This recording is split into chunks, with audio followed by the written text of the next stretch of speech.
secondary core so that if, Troll gets doomed, the Magnus can still have an impact on these fights. So what do we think? Oh, you are already stuck. You're already on the diamond hands of Psg.lgd, Oh, right? not for game one, actually.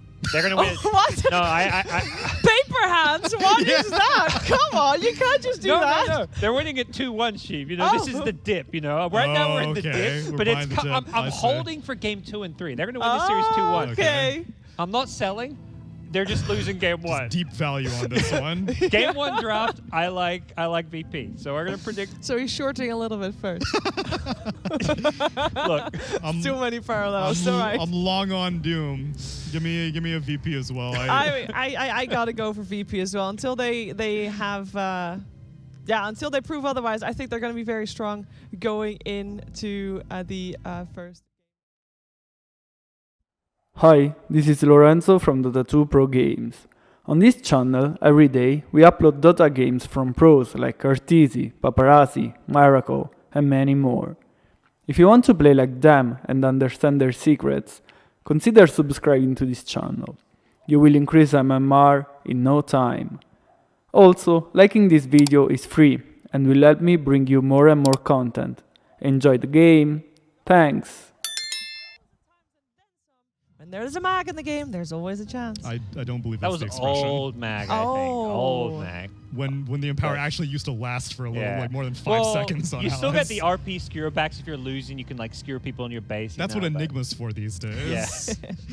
Well, let's see how this first game of this best of 3 series is going to play out. We're going to head over to our commentary duo of Black and MLP.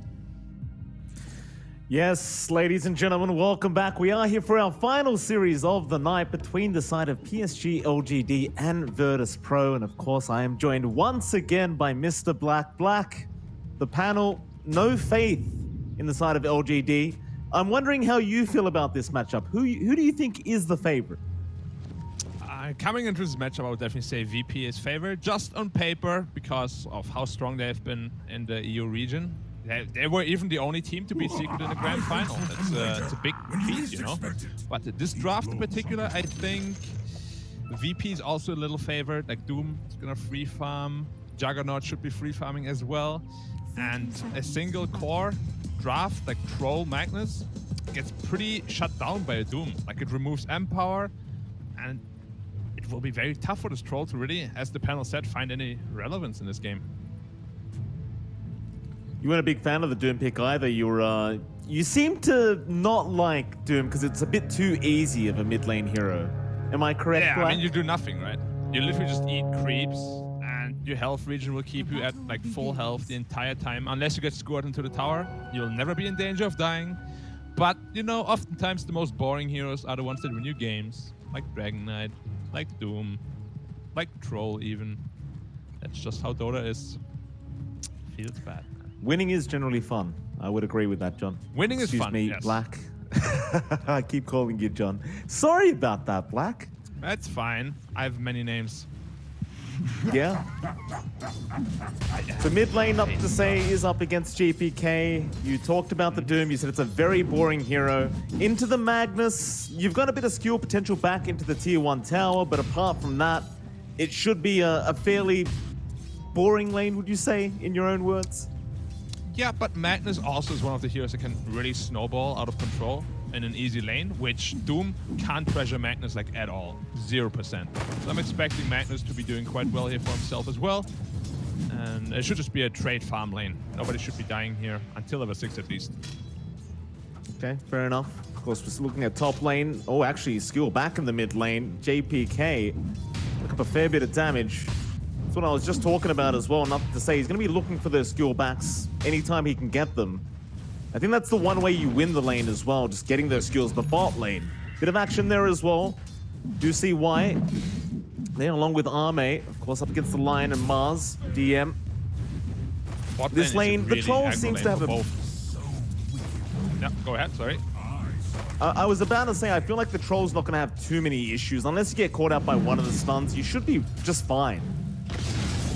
Yeah, I would probably agree with you, although there's a lot of potential for Disable coming out here from the Dire side. Not the biggest amount of damage blowing up our spin, but preemptively by GQ here. Into the base, which now leaves Pangoli alone, should be giving free farm to the Juggernaut. It should be there up top. And we've seen how much damage Juggernaut can do if he's just left unchecked. Like he has carried countless games. GPK, a little scared here of the skewer again, taking the big round. I think it's fair, right? Like the Doom, very low armor. Obviously the tower does a lot of damage. As the levels come up, and nothing to say, he's gonna have a lot more damage. But top lane, speaking of damage, they do bully out Faith Beyond on the Pango. Very close call for Faith. He's gonna be able to be salved up by Xingqiu and make it back into the lane, but the top lane's very difficult for Psg.lgd. Like, you're up against a Jug, which is already hard enough, but then the Enchantress basically guarantees you the lane victory if you are Virtus.pro.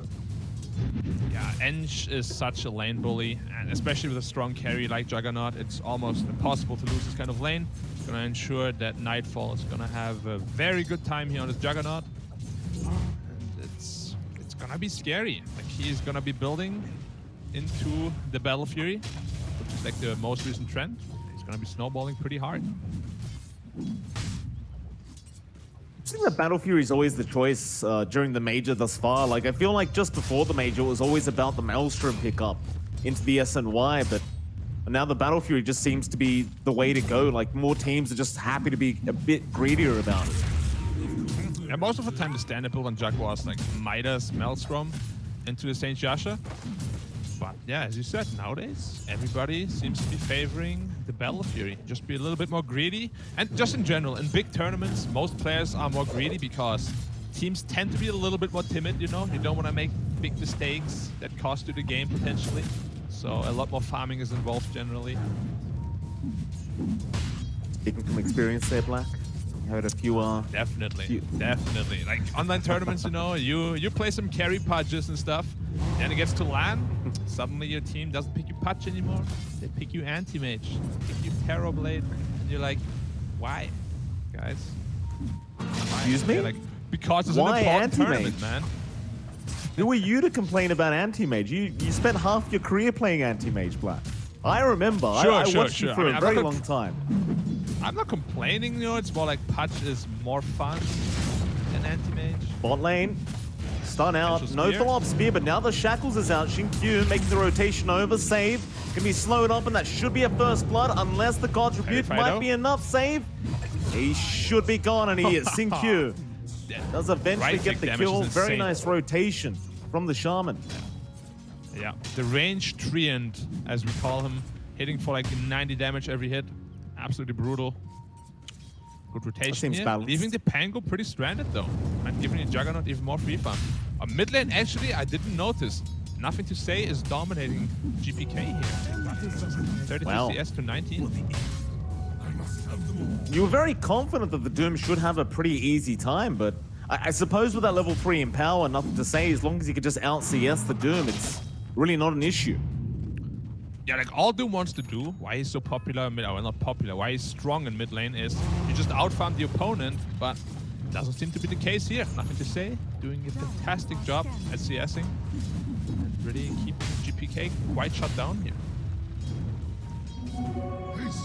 Faith Beyond, though, really has been left behind, and I mean, I don't necessarily disagree with the decision to leave Faith at that top lane, because as the Shaman, you really can't do much against the Enchantress and the Jug. You may as well just leave him and try to win out the other lanes and just kind of sack the off lane, it seems. Faith is going to try and pull the wave. It's a nice little play, but he's not really going to get away with it, I don't think. Kingslayer, he'll get half the wave, but now he's going to be chased down. Faith. Meanwhile, mid lane, there is going to be a lot of action onto GPK. They do skewer him back, but a nice earth spike there from Save, who does quite literally save the day for his mid Doom. Or maybe not. Icarus dive out. It's not going to be enough. Yeah, the region from Devour too high. Not able to get a kill here. And there was RP used, which very good rotation here from Save. Oh, nice by Faith being well done. But it doesn't really help him too much, you know? He doesn't get much experience. He doesn't get much farm on his Pangolier right now. He has been sitting at 2.2k net worth for the past 2 minutes. Oh, they're surrounding him. He is not giving up. Yeah, Faith Beyond, the poor guy just won't be left alone. He'll go to the low ground now. Xingqiu going to try and help out. TP away. Is it going to be good enough? Yes, it is. Barely not. Just barely, and now nothing to say is going to come in. See if he can get anything done on the mag. He's got a lot of damage. Nice Skewer score. is there. Kingslayer looks like he's gone. Up to say, Easy one. let's get something for his time. That's Omni Slash used for nothing, and they lost the support on top of it. LGD looking good so far, I gotta say. I mean, most people just favoring VP, but at least now things are looking good. In fact, Arme missed the stun. Save. Been unfortunate for him, and Arme gonna be thanking his lucky stars. I don't know what happened, by the way, but they removed the auto-targeting on Lion Stun. If you click on heroes now, it doesn't follow them anymore like it used to. I made that cruel realization by missing quite a lot of stuns, unfortunately. What is, it's 2021 now, Black. I think people know how to stun, right? Surely. Yeah, but they changed it without telling people they changed it. It was a shadow change. I was like, I'm just gonna click on that guy. And then he moves away, and I stunned the floor. And my teammates are like, what are you doing, bro? It's just an intended feature. They intended not to tell anyone, Black. It's just a surprise. Mid lane, Power Rune gonna be taken by the Lion. Doom is up. Hex out. Nothing to say. No Doom gonna be there in time. Skewer is good. Meanwhile, bot lane, DM now gonna be in trouble. Rolling Thunder does connect from Faith Beyond, and you know what? Considering the fact that Faith had such a bad lane, he is still able to make things happen across the map. Yeah, I love that rotation. He knows he can't really bully Juggernaut at all, so why not just make life for the troll a little bit easier? Good rotation here, makes perfect sense. I certainly agree. And Faith, I mean, he's gonna have no farm. He's already accepted that, but he can still be quite disruptive. We'll see where he heads next. The top lane, Nightfall, is forcing in the tier 1 tower. The Wise around the Phoenix, and he can try to slow this down, but there are more heroes coming, and VP looks like they are going to commit all the way, especially with this Enchanted creep. Yeah, I mean, this top tower is not super important, so I don't think VP will hard commit or anything. They just want to force some rotations, which they did. 3 heroes at the top lane there. So well done by VP.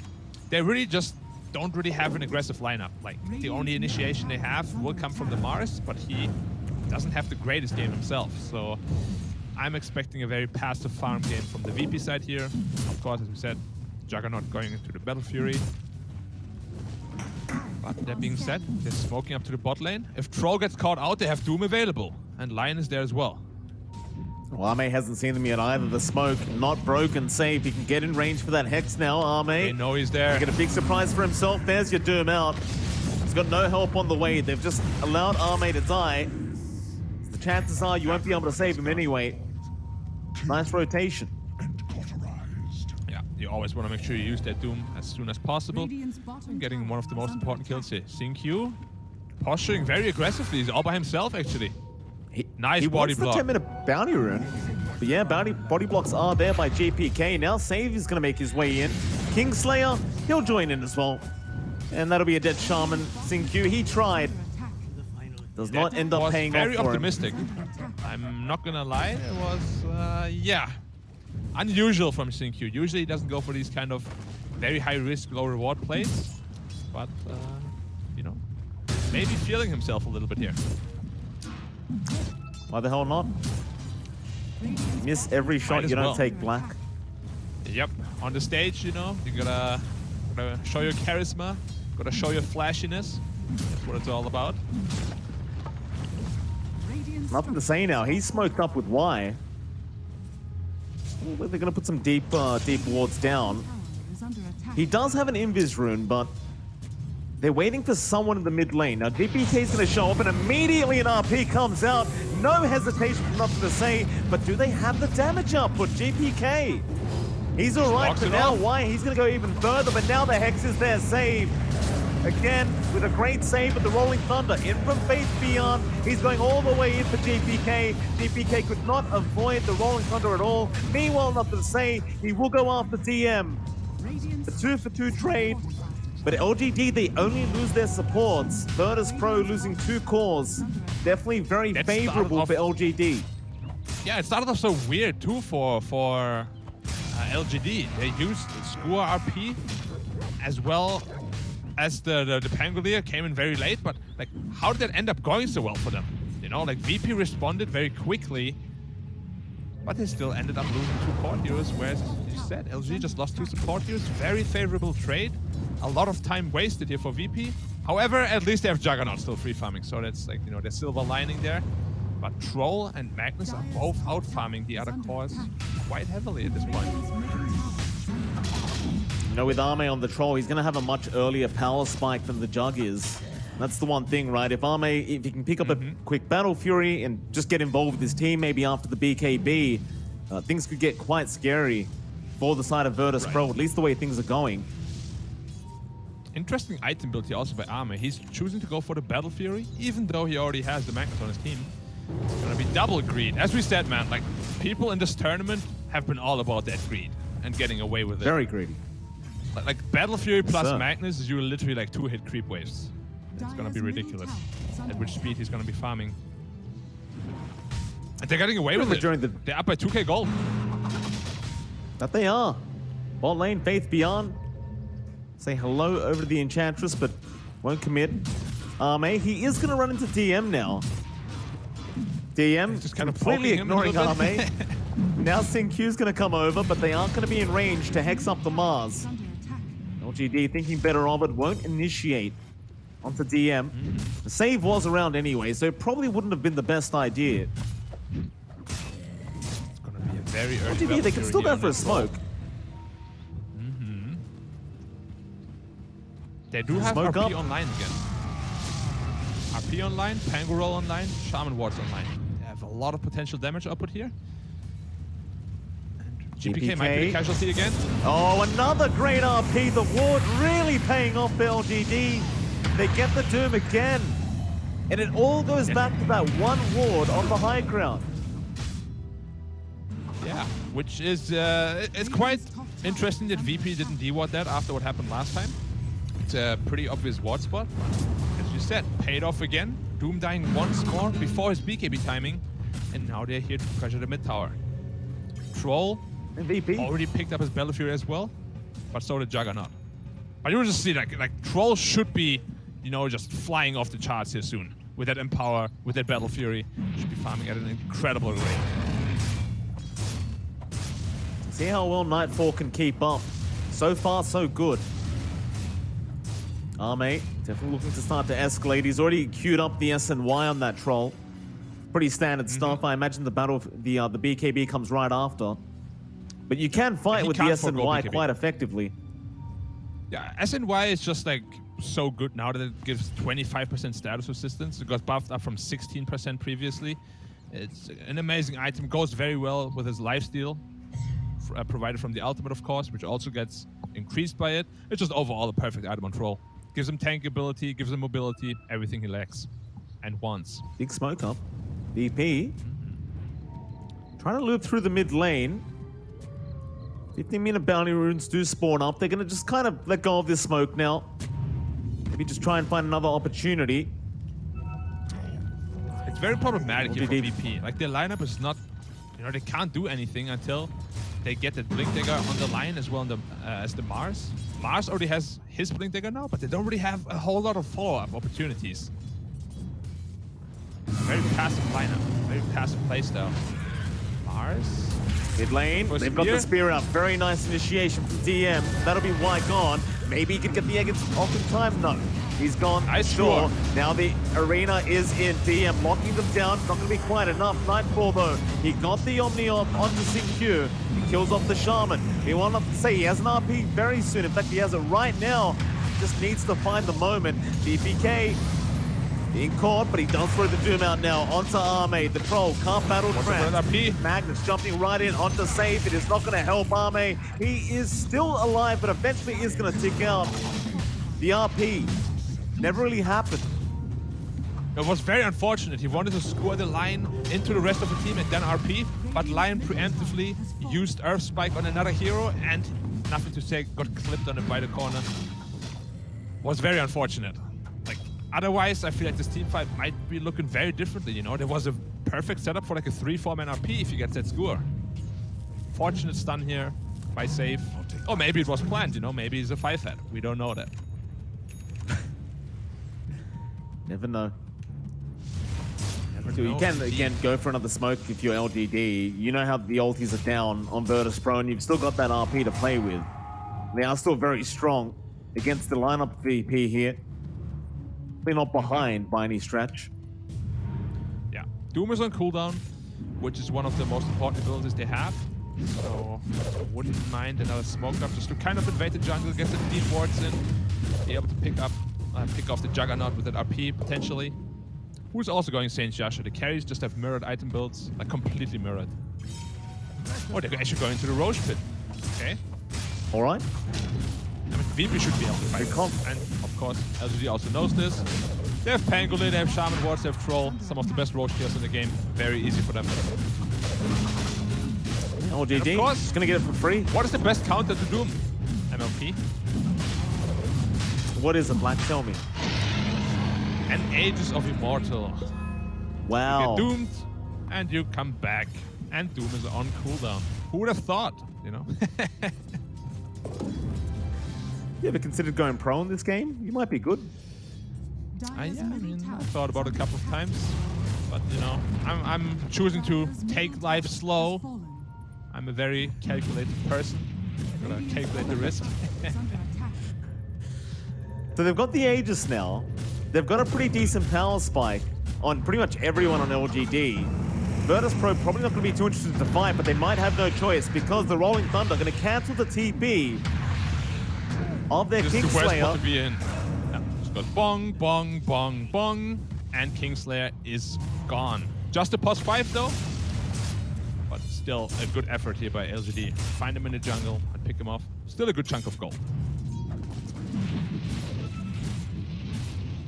Nightfall still desperately trying to farm up his top lane. DM barely getting away with the blink, and now the arena is dropped straight onto the Mag. Nothing to say.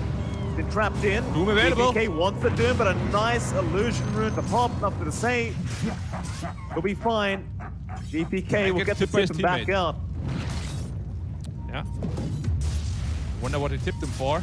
He did the hands up, but nothing really happened after that. And Doom is going straight into the Shiva's God. He knows he doesn't need Blink Dagger because Lion as well as Mars are going for one, so you just need to be the front line to keep information for your teammates. Juggernaut got caught out, but no follow-up. He's fine. It's so hard to kill a Juggernaut with Saint Yasha. Status resistance coming in so handy, as well as the additional healing, of course, provided. Mid lane army. Also fine. It's going to be okay. Still got the battle trance. The only thing he's really going to be worried about is that Doom from GPK. Yeah, he is working with the Aegis right now, though. They have to chew through 2 lives, which is not the easiest thing, especially now that he gets a Sage delivered. He will be sitting at around 2,000 health.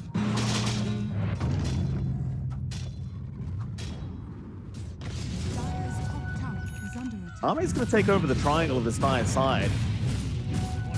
It's very clear LGD feel very confident right now with their current draft.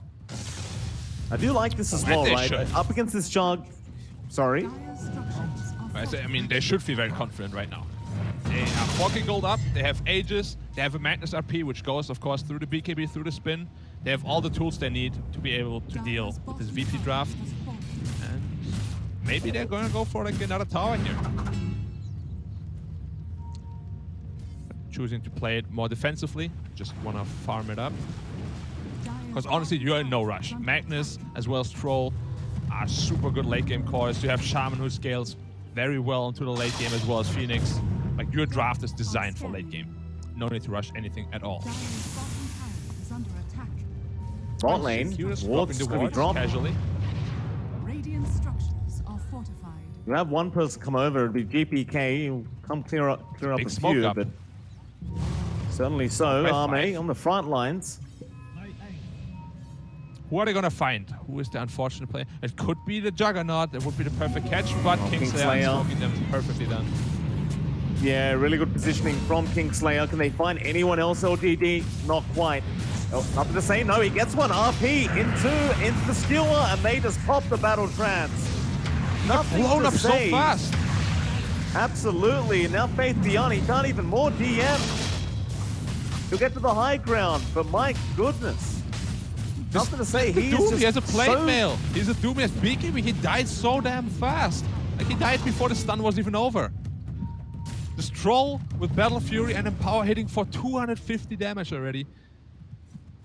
I mean, it's really paying off now, the greed that they chose to itemize for. Now 7k gold ahead. This troll is an absolute monster.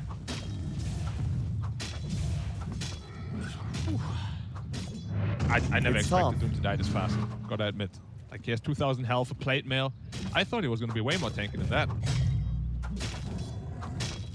Do you still have confidence that the Nightfall eventually will be able to just outscale the LGD draft? It's always hard to outscale a troll as Juggernaut is the problem. Like, even once you reach that 5-6 item timing, he still has the battle trance to work with, so you will never really be able to fight him mano a mano, you know? It's always gonna be a big problem. Especially if he's so far ahead. But now they know, no RP. Smoke up for the dire side. Age is also expired, so troll is a realistic kill very now. good timing. VP gonna start moving in. Faith, good positioning. He seems to know what's going on. He'll break the smoke. He has the Rolling Thunder ready with the blink. Perfect game VP. read. Like, look at LGD, they're outplaying him so hard right now. Maybe As I not say though, he gets caught by DM. Spear is there into the Omni Slash. No playing around. Yep. It's a big I kill. thought they knew Save exactly will what's take it. happening, but nothing to say. Perhaps thought that they're smoking top, not bottom. He's paying the price for it. He is one of the richest cores on the map. Very good pickup here for the Juggernaut. Going into the Skadi next. I wonder if they might potentially run into damage issues here. I guess they do have the Doom percentage damage from the Infernal Blade, so should still be alright with that itemization. If he's alive. I mean, That's last true. time. Be alive to use your spells. Yeah, he got blown up like so damn fast. I don't think he expected that either. Like, he died when RP was just half gone the duration. Nevertheless, VP seem to be slowly making their way to the right track here. I mean, there is still a 7k net worth lead for LGD, but they don't seem to be too dissuaded. You look at the Jug, Nightfall, obviously he's going to have to put the team on his back a little bit this game, but still very well in net worth on this Jug. The Eye of Skadi, ever so close now. I mean, that's the power of Doom, though. Even though you're 7k net worth behind, you know, one well-placed Doom on a Magnus or on a Troll can really just turn the tide of the fight. And suddenly that net worth advantage doesn't mean a whole lot if you can't do anything with it. Another 5-man Smoke up, smoke here. LGD. I feel like they have infinite smokes. They're just popping the smoke every, like, 5 minutes. It has been very often, I might add. Faith Beyond. Online, GPK always caught Sync right in with the Hex. They want that Doom gone, and they'll get him. Kingslayer unable to help on the Enchantress, and Arme will keep going. If he can get a bit of a cherry on top, he'll get it. LGD, the damage output out insane, and of course, if you get the Hex initiation, it's not going to be too hard to get the kill. I mean, GPK was a little conservative there. Like, he unsmoked one of them, didn't pop BKB straight away. He had like a good 1 second before Shadow Shaman decided to blink in and hex him. But maybe he didn't think they were so close, or that he had a Blink Dagger, because there was a Blink Dagger reveal. Ends up getting them 2 kills. 8k net worth lead now, and Troll is growing very rapidly. So is Juggernaut, though. But as I said, the matchup is not good for Juggernaut into the Troll. Arme sort of spotted out DM for a second. We're about to see another smoke. They're grouping up again. Do they even... They can't have another one.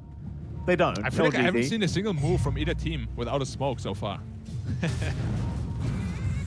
Mid lane, oh, nice initiation. Sync you again with the Hex into the Shackle.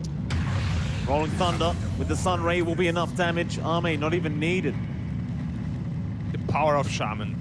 You catch a guy with the Hex, you Shackle, follow up, there's almost nothing you can do to survive. It's just too long. You're disabled for a good 8-9 seconds. The strongest single target disabler in the whole game. I always dread playing against Shadow Shaman in my pub games. Like, it's absolutely horrendous. It just feels so bad to just be shackled forever. Pretty dead hero for a long time, though. It's kind of good to see the Shaman back. Feels like it's been forever that it's been away. He was very popular in the China and SEA DPC region, especially in China, and we can just see here why. Like, you get this Blink Dagger, Ether Lens, the entire map is just afraid. You're off the map, everyone is afraid. This Juggernaut, he gets Hex shackled, he's dead. Really, pretty much anyone on the VP side is going to be dead if that happens to him. Roshan? Roshan's going to come up. Paladin Sword for the troll. Perfect item for him. That means he can now solo Roshan potentially. Another smoke up. How many smokes did they hoard? Another smoke, LGD through the dire jungle. Yeah. And they're just running 5 straight down middle. But LGD is on the opposite side of the map. So they won't be meeting just yet. And VP taking the high ground. But so is LGD. I don't think they're just gonna move back into their own high ground here. Way too sketchy. Like no lane is being pushed. Both of them just gonna hold that high ground. Cold War. Indeed.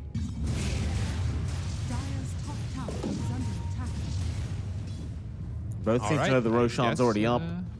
Yeah, they signed They a go truce. for the top tier 2 tower instead.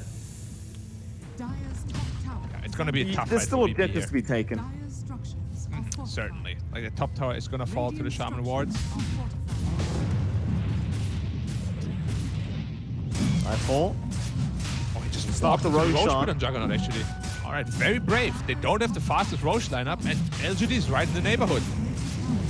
They're going to Icarus dive in with the Rolling Thunder and the RP. Everything committed. They want that Jug gone, but he is not dead yet. He's actually quite tanky. He continues to survive even after all the spells thrown out. Now with the Omni trying to turn it back around. Nobody dies yet.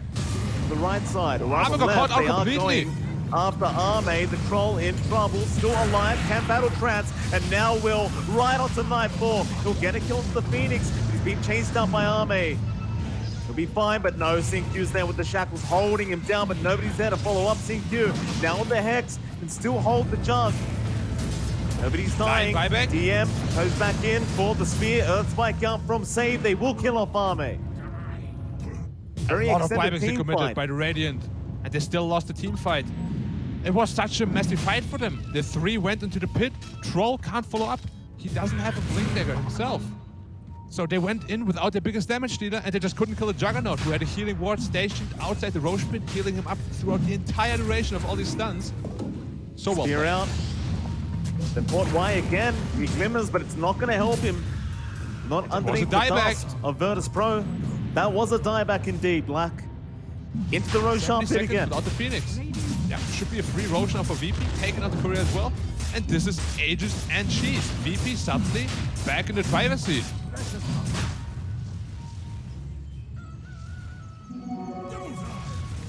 And no contest. It was a huge blunder by LGD or slash miscommunication. Like if the troll is in that pit, the Juggernaut will die right away. But he was so far away, he was getting controlled up in this at the sideline by the Lion. Very well played by Safe here, probably saving his team, you know, potentially the game. Because that Roshan fight was very game-winning for them. Or rather, staging the comeback for them. How was it that this Jug just never died? Yeah, Troll got hexed on the side, gets impaled as well and doomed up. Rough. They tried to burst the Juggernaut, but as I said, the healing ward outside the pit the entire time, healing up by so much because he just finished that Skadi. And the Troll just never got to play the fight because he got doomed up. VP now, they've pretty much closed the net worth lead that was there, and now moving into the mid lane. See Nightfall, how farmed he is on that Jug. It's huge. Absolutely humongous. He's out farming a Troll with Battle Fury and Empower. That is remarkable. Of course, Nightfall, one of the best carries in the CIS region for quite a while now, and here once again showing why, having an amazing performance, currently sitting at 2-0 and 5. Still a deathless game from him. Very good showing.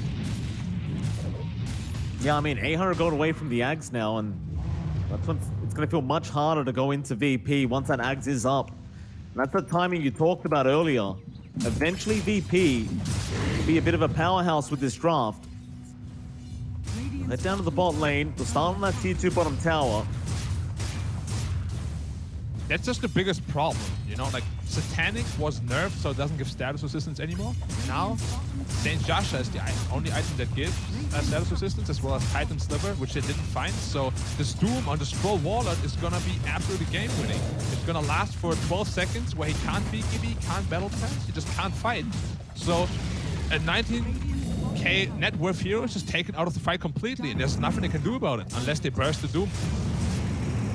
Fade. Rolling Thunder is committed. He's going to go straight in onto Nightfall, but the spin is there in time. And now the RP! Huge RP! He got 3, but the Skewer is not going to catch anyone. The Doom is out. They have got Arme, I believe, with that Doom. DM still falling very, very low, but Arme now being doomed up. What do you do after the BKB wears out? He gets Hex. Spear there. Nothing to say. Still does get DM. And Arme is going to be safe, but now the Omni being committed by Nightfall. They'll get 1. It'll be Y. Nightfall got the axe up now. He can turn around for a Swift Slash. Back in with the Doom to boot. They get the shackles though. They have caught the jug, but there is no follow-up damage. Nightfall, he is still fine to continue fighting. Nothing to say, is not going to die. Barely get out. An absolute mess. Very close fight here. It was a huge RP, but nothing to say. Otherwise, this fight could have looked very, very ugly for LGD here. It was very unfortunate. Troll used BKB and ult, and he was hitting the Mars the entire time from the front. Of course, that bulwark massively reducing the damage, and the Troll, you know, couldn't really kill anyone because of that. What are you going for next if you're Nightfall on this jug? Like, any particular item we're looking for here for this Juggernaut? Most probably a Basher, but Basher doesn't really give a whole lot of damage, so maybe a Butterfly could be a pretty good choice too. But most people do just go for the Abyssal Blade for the potential Disable. And it should be the same for Troll here as well. Yeah, almost Abyssal Blade completed on him, just needs 150 more. Arme, oh, they ran right in. Hex, again, no committal. They are just a little bit too afraid.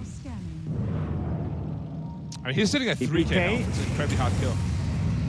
Arme forced the BKB. Faith Beyond even committing the Rolling Thunder to make sure he gets out. That means the tier 2 Nightfall power will go down without contest. You know, this is in full control. Like, you have this RP, you have this Phoenix Egg, you can win a game pretty much from any position in this game. You know, you get a good RP on 3-4 heroes, can just completely turn around the game. Like, Magnus is such a game-winning hero. It's very terrifying to go up against him in late game. I'll take that as tribute. But Spike save does not stop Y. Doesn't have any teammates around to really help. Looking back at Arme, he does actually have the Abyssal Blade available on the Troll, which could be quite game-changing. Even nothing to say now, having a Basher coming up. Yeah, they just want to get as much disables as possible against the Juggernaut here. Because like, they just need to sustain through the Doom. If they can live through the Doom on the Troll, they're going to be in a very good shape in a team fight. It's almost as though, you know, Juggernaut is a pro player. He's choosing to go. RP is there, but the spin was out of time. Great spin from Nightfall. Biani's still in with the Rolling Thunder. They are going to get Kingslayer, but now the Omni Slash is going to just go straight through everybody. Y is already gone. The mag very, very low. DM taking care of him. Nothing to say. He will try to skew around. They're going to chase him down. Gets a blink away. Nothing to say. The Great Escape. Looks like they're going to leave him be. They tried to go for a very cute play on the Juggernaut. You know, Aegis ran out as he RP'd him, but he was so fast on that spin. Like, if he doesn't spin there, he's dead with Aegis running out. And they're just going to lose the team fight on the back of it, but well played here by Nightfall. Just showing again why he's considered one of the best carries right now. Dire's bottom tower is under attack. Butterfly, almost completed on the Juggernaut. I'm very happy with this item choice over Basher. Like, you don't need more disables. You have Mars, you have Lion. They've got the Mars, DM in trouble. In the Serpent Wards, he will drop, and the Shackles again from Sin Q. Holding another down.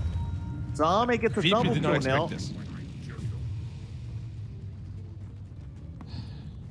They're gonna go into the Absolutely mid-tier not 2 expect tower. this move. Without the RP, you know, like they probably just thought LGD is gonna sit back, just farm, but nope. They know that VP is feeling falsely secure. Punish them hardcore for it. Mars dead for 40, no buyback. Potentially threaten the high ground here, probably. Dire's middle tower is Feeling under attack. a little bit scared of the Juggernaut, probably, who now finished up his Radiant's butterfly. top tower is under attack. Nice little Penta-Edge sword found for Arme. It's going to help out the cause a little bit. Certainly. Butterfly up, like you said. Yeah, but building straight into an MKB on the troll. We'll have it in another That's 3 preemptive. goal. And the butterfly suddenly doesn't do so much anymore.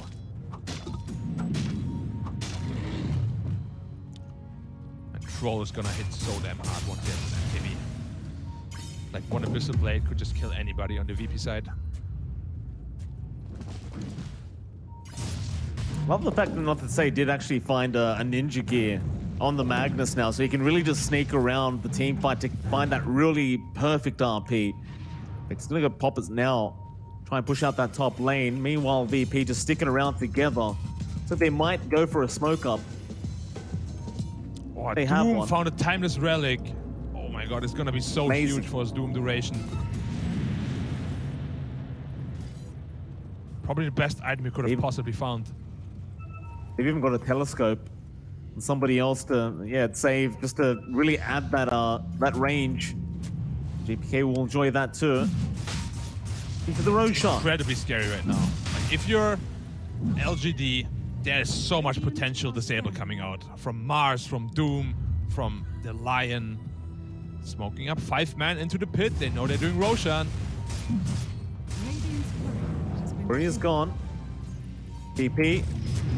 Be careful, Sinq's looking, but no, they found the arena, but not in time for the spear, Arme. He got the Abyssal out, TM, he is trapped and he's gone. GPK, he'll get the Doom out on the troll. He's still fine. Meanwhile, Nightfall getting a mega kill streak, killing off Sinq, but now the Omni, no. Swift Slash has been loaded. It's burning! And Nightfall's gonna die.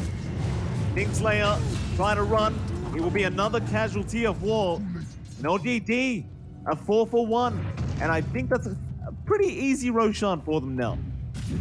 Very easy Roshan. The Phoenix pretty much solo killed the Juggernaut there. The Sunray took him down from like 80 to 0% in 3-4 seconds. This is exactly why Phoenix is such a contested hero right now. The Sunray is just one of the most ridiculously scaling abilities in all of Dota. Percentage-based damage, man, I'm telling you. It's the future of Dota. It is the future of gaming. Are you a salesperson? I could be. Maybe my next life. Trying to sell me a product. Gotta admit though, Mid like, lane. you know, after seeing that, can you really deny the product? Probably not. No. No, I can't. It is definitely solid. Now back up But to also 12k solicit, lead, and the Aegis is back in KD Troll's rune. hands. Yeah. Nothing to say, snagging it up. Who also is sitting on an Abyssal Blade as well as Refresher Shard now. Could mean a double RP in the next team fight. It looks like he's having a few issues deciding what items he wants, though. So, I mean, I would too. too many things to choose from. I feel like Echo Saber might be a little less value than an Abyssal Blade, but, you know, the mana region is value.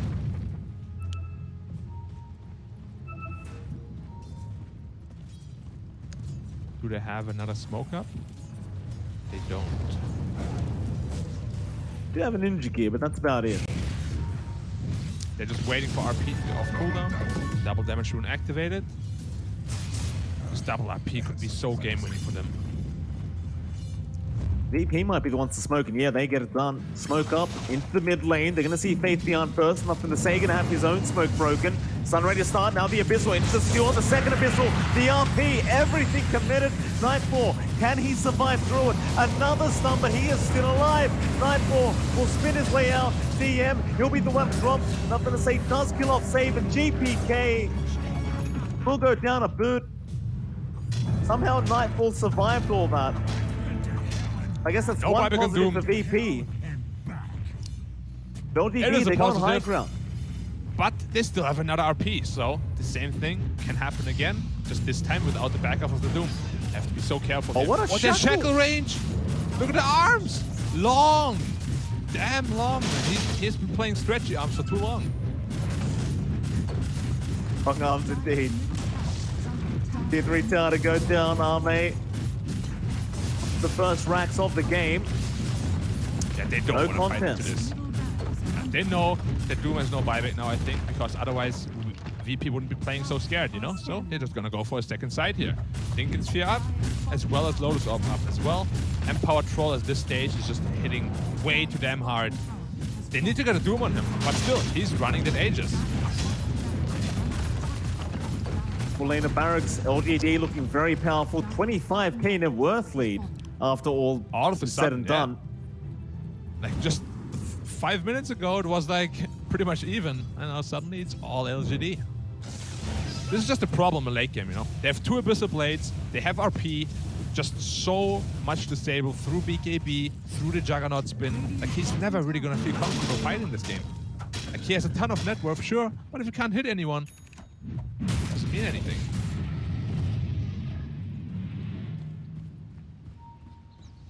EP still moving into the Radiant jungle. What's the game plan now? Like, you've got this 6-slotted jug. Things are still looking decent enough for VP if you kind of ignore the net worth advantage. Nightfall could definitely still carry this game for VP. But is it, are we in divine he would need a territory rapier, here? though. Do we, right, we need a rapier. Fair enough. Yeah, we need a rapier 100%.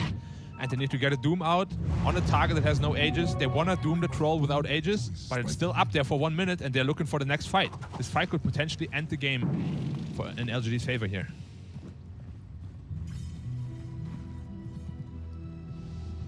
Dealing with the smoke. RP You've got stun. double egg on Y. He skilled the RP stun talent. Now it's Nightfall. 4.75 seconds. Nightfall. Whoa. Smoke broken on Arme. Very close for Nightfall. He's feeling itchy, you could tell, man. Like, he was like, oh, I got a spin right here. They're going to force him to fight. They can't lose this final lane of Barracks. It might be a little bit too challenging to get into Megas. Arme just ignoring everyone. They will stun him up. Rolling Thunder has been started by Faith Beyond. Back the way of the Enchantress. They'll get Kingslayer. He'll buy back. Hit 3 tower down, and that's enough for LGD. Very conservative play, but could pay off. Yeah, just out of LGD 15. right out of there. Like, they don't want to be stuck in a scenario where Troll is low health and they fully commit on him and Aegis runs out at the same time. So they just want to make sure they have a fight on their terms, basically. Because, as we said, there's no rush at all. Like, soon Magnus will get his own refresher, probably. He'll have double RP. There's just too many, like, tools to disable VP at this point.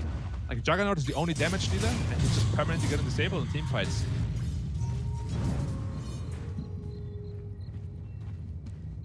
Going back to the top lane.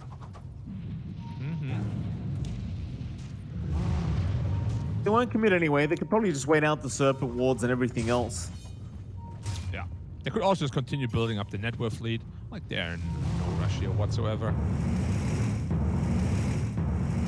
And go fake the roll. Rolling Thunder, Faith, pump faking. Making us more nervous.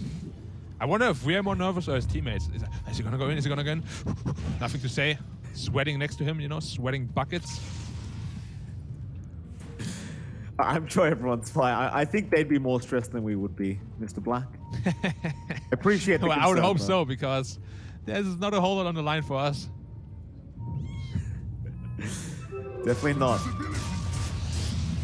Juggernaut sitting at the front. Nightfall. You know what they He's say, baiting right? for his team. If you only have one Fun. Rex to defend, it's easy. If you have 3 lanes to worry about, Dota becomes hard. If there's only one, it's super simple, right? Just defend that one side, no problem. If LGD believe in that. And RP is out, no spin is there. They get the Lotus in time. TM is going to jump into the arena. Abyssals, Battle Trap, everything. blown up being on done Juggernaut. Nightfall, he's gone.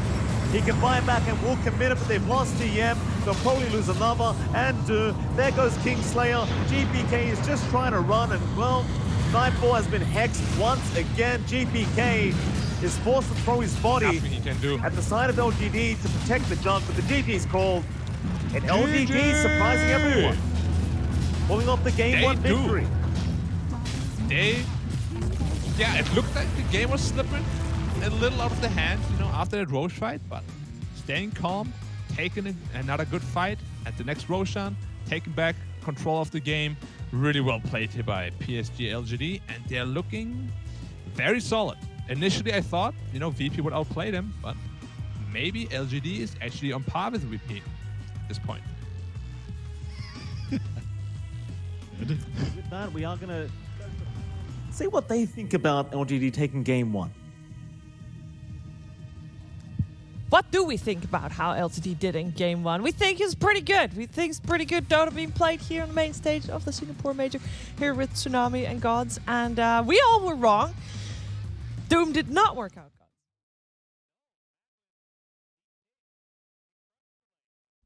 Hi, this is Lorenzo from Dota Pro Games.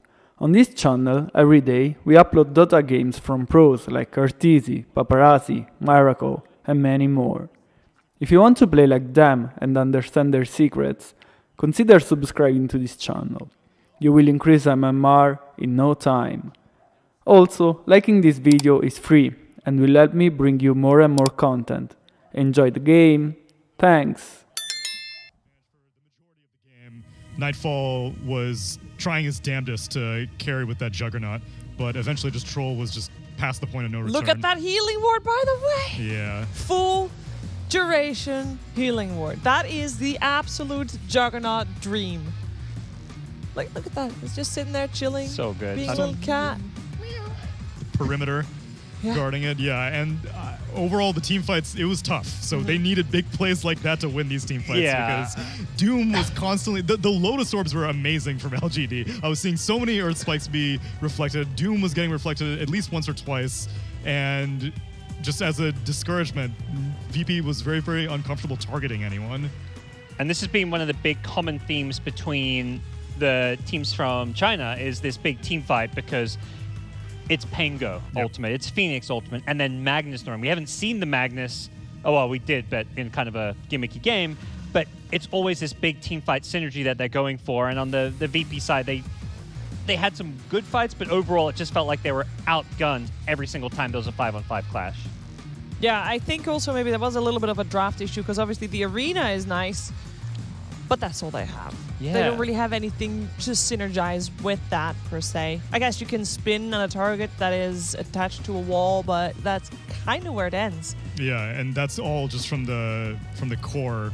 The supports, this Enchantress was getting evaporated in nearly every single fight. She wouldn't even be meaning to get caught in an RP and then just gets killed in the cleave in the process and can't really do anything against the egg, getting bounced around by Pango. It's a lane dominator, but as Secret showed, you kind of have to win the game early on to make it look as good as it does. Otherwise, you go into these team fights and Enchantress kind of looks a little lost. The PSG-LGD got ahead in the laning stage a little bit, and they just edged ahead further forward and forward, and they got quite a big dominating lead at the end, but they still took quite some time to be able to actually breach high ground, Gods.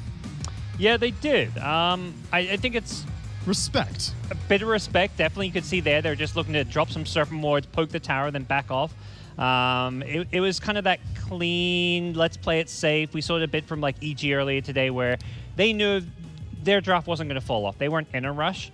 And I think they're just going to be a safer team than what you see like from the likes of Seeker, are just like, hey, you know, we can go like in, but why? Like they just want to run at you.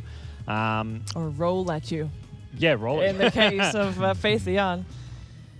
He, I think, I mean, I'm jumping a little bit ahead here. Sorry, production. But I do think he would be our MVP because, first of all, I don't know why all these people let Pango through still, because it's such a good hero. And this was a 4th pick Pango. So. But has Faith Beyond played it? Oh, I can look that up for you. Because I think that's the one thing. If it was like old 11, obviously they would have insta-banned it. Yeah, so. He has not. First Pango performance from him at this tournament, and what a way to go out. Yeah, 85% kill involvement. Pretty damn good. He was 3-0-25 at the end of that one. Did not die a single time. And yeah, overall, I mean, it was a good Pango game on top of that, which you know helps. But at the same time, that was just a stellar performance coming out from him. And as you said, Tsunami, this game itself felt on a higher tier. High quality Dota. Yeah, than the games we've seen so far. What was the main reason for that, you think? Like, what makes you get that feel? Well, any other team fight comp that I've seen from China is the enemy team is just like, we have to leave. We cannot take this fight at all. But VP was weaving in and out. Like, they would let the Jug go in with Blade Fury, and then the rest of the team would be like, okay, we're keeping our eye on you. Doom would try to initiate with his Doom and make sure it doesn't get reflected. Mars would, try to deal with the situation as well. It was much more organized rather than the chaos that I'm so used to seeing in the group stage and wildcards. Organized chaos. Organized chaos, exactly. Method to the madness. Method to the madness. I mean, they could all do this, of course. I mean, this was a very intense game, but they kept their cool. You know why? Because they were very comfortable. They were sitting very comfortable, and that's thanks to one of our sponsors, Secret Lab. And if you want to experience that same professional grade sitting experience, then you can. If you go to secretlab.co, you'll be able to find out exactly how. And yeah, that's us done for now. But we'll be right back after a break with Game 2 of VP versus Psg.lgd.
Sitting walks across the pavement, hoping it will cave in and swallow me whole.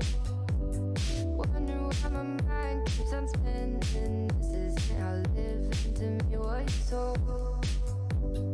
Why am I like this? Something's always amiss. Can't put my finger on it, but it's there. Wait for it to subside, but my mind won't apply. Waiting for the clear. Is it bad sometimes? I like it when I lose control. There's something in it that's so beautiful.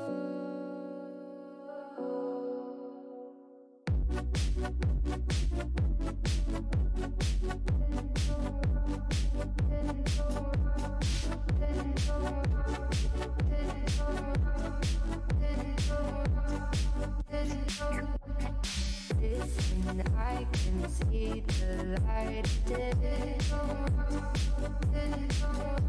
but I can also see the bones decay. I don't know what else there is to say. I'm doing my best not to run away. Sitting throwing rocks across the pavement, hoping it'll cave in and swallow me whole. Wondering how the world keeps on spinning, kinda scared of living when it unfolds. Hard to see the light when everything is dying, waiting for the clear.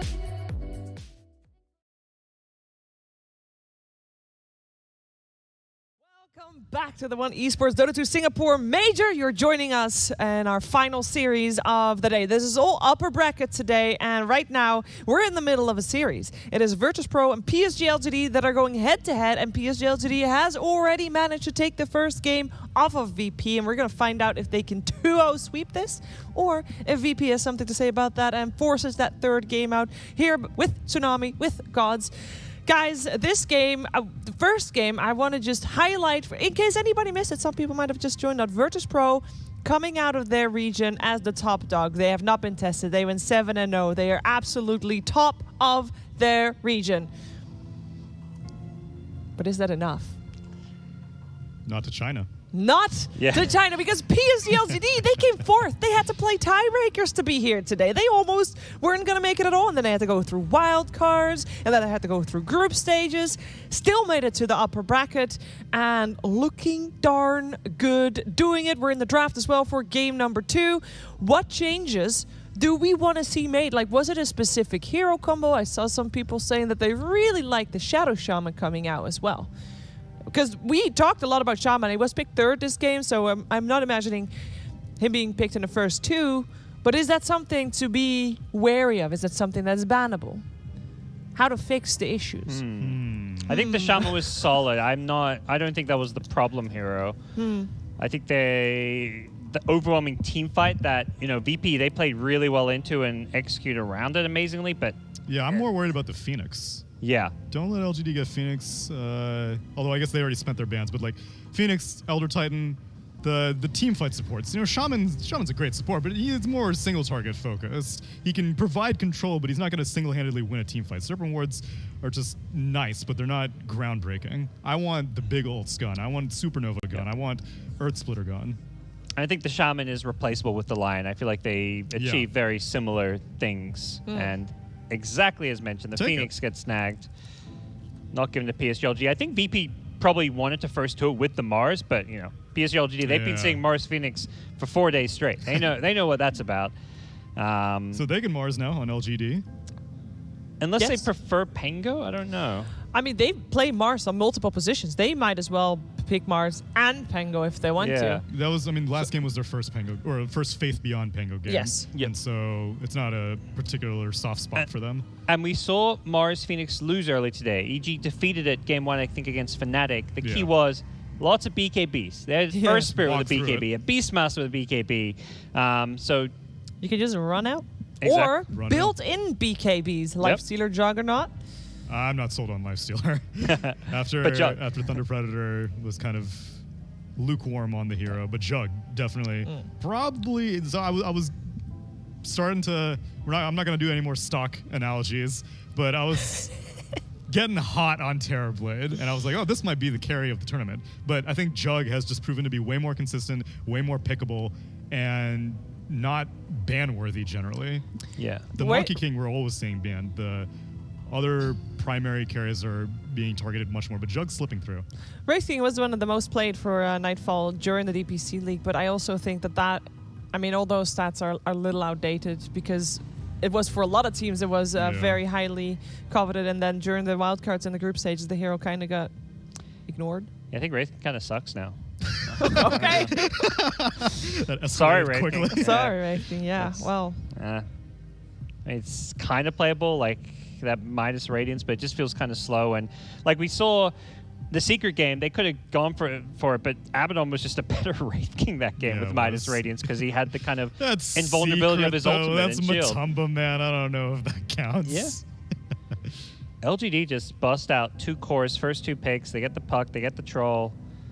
They're just confident in their heroes. They don't care that they're revealing a lot with these. No, they played that troll very well, and troll was picked first 2 then as well, and it was. It's one of those heroes that you think you can counter in the draft, and I think the only real counter we saw from it was the Doom, probably, right? I wouldn't even say a counter? I don't think Jug or Doom is like a true counter. No. Either of them really. Like Doom can be okay because you stop the ultimate, but late game when Troll gets items, chucking some life steal, like he's fine. He had the Sunray backing him up as well to heal him. This time he won't have Sunray, but I was hating on AA earlier in this tournament, but I honestly think AA is pretty good against Troll. Just I don't think VP play it all too often. Yeah, not too often indeed. They did have the option to first to a Razor in response because that was the ban last game. They picked Troll, ban Razor. This time around, PSG picked Troll when VP still had a pick to go, but they wanted to make sure they had that teamfight pairing to go with the Phoenix. And I like it just because they recognized probably from last game, we had this Mars and no real teamfight around it. This time, let's make sure we just have that big team fight to match up Psg.lgd, who themselves are going to be probably picking some big team fight. They're going to want the ET or some kind of... Can't do it. Banned out. Okay, banned out.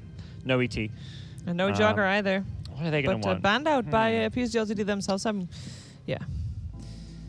They might want the... let's say Abaddon, but that's banned as well. So I'm drawing blanks. Because what are you feeling like VP is focusing? Are they just focusing Y heroes? Is that what's happening here? Teamfight heroes in general. I mean, is it a good idea for Psg.lgd themselves to go AA? Is that still an option? I don't think they have any setup or any real synergy for AA right now. There's no... I mean, there is Sunray, but I wouldn't say AA stands out as a need to ban hero at this point. How excited would you be to see the second Y Clockwork this tournament? It's the only team that played Clockwork 5, I believe. That's also more situational. The AA and the Clockwork need something specific to validate their pick. You know what I've been missing on the main stage? And just recently, I believe yesterday, we barely saw it as well as the Luna position 5. I feel like that's kind of fallen off a little bit. I think that's one of the wild card things that got figured out. Same thing with the gyrocopter. We're not seeing that. Although, that Prophet just seems like a better Luna. Oh, yeah. I mean, as far as 5s go.